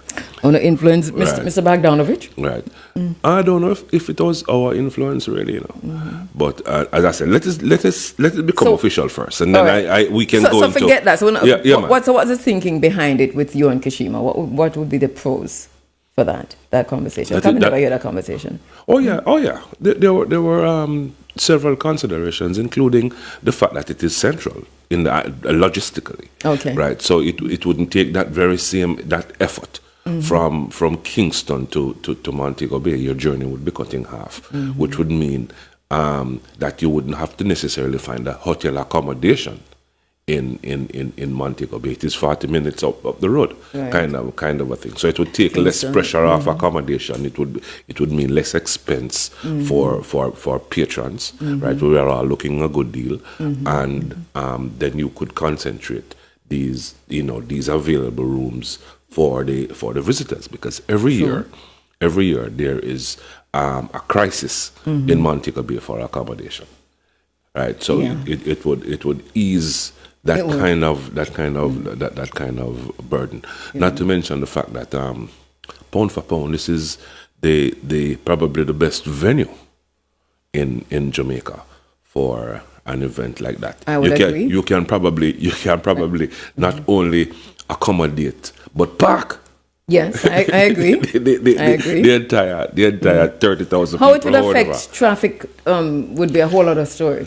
How no, and that is one of the things that we had spawned in our conversation, because it's an easy fix, but it has to be dedication, right? To fix the situation out in Draxal, to stop that ridiculous traffic jam, but right, can be solved very easily. It is nothing major to solve. Look, you mean like you don't need a bypass, so easy, but it's so easy to solve. No man, it is, and I'll tell you. If I tell you the problem, I'll tell you why it is easy to solve. The problem is that there is one single entrance that is probably about 10 feet wide. To get into or the venue? Into the venue. Okay. That is the only problem. So if you take 100 cars off the road, they all have to go through this one little narrow entrance. So if you have 15 of these gates, which is not easy, which is not hard to erect, if you have 15 of these gates that is spread along the outer perimeter of the venue, so as you take a car off the road, they can enter the venue easily. Makes sense. It is problem solved. You're right. It is problem solved. So but where you don't get more entrance from? I can't hold the place it up. No, where would you put the entrance? But remember, the perimeter of that property is hundreds and hundreds of feet. That's true. He's right. Right? It is hundreds and hundreds of feet. So all you have to do is to extend that gate east and west. Right. No, this is a very good point. It's all good. It is easy. I agree with you on all of this. And that means we're going to have to wrap now, because I have nothing to argue about. I agree with everything you just said. So, it is just an investment that needs to be made. In the meantime, just to remind you, it's a rumor. We don't know. We'd like to see that happen, but hey. Yeah, man. And rumor or not, that venue being such a premier and primary venue for all kinds of things, entertainment, should be developed to a first class level, and that can host the Coachellas of this, the Jamaican Coachellas, and all of these major events. I agree. And there's a lacking infrastructure. There's a infrastructural but this is problem. Prime venue, though. This is prime venue. It is, and with just that shortfall, that Achilles heel in the whole situation, that is just what I believe is the major thing, right? A overhead bridge would add. Right, now this is where I was going to say that you're going to need a fly pass. But no, not necessarily for the traffic, No, not hard either. But what happens? What happens is that the bulk of the traffic that enters this venue, let's be real, comes from the eastern end, right? You're coming from the southern and from the eastern end. So you're going in one direction. Now, to get into the venue, you have to cross the road.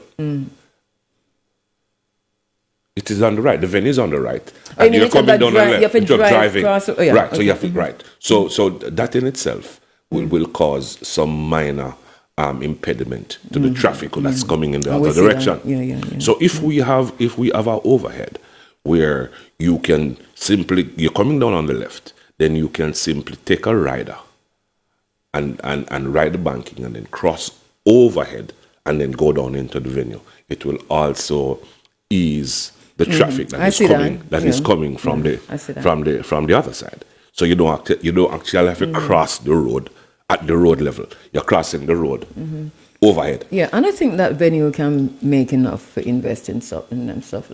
Of course. Of course. Thank you so much, Mr. Bigay.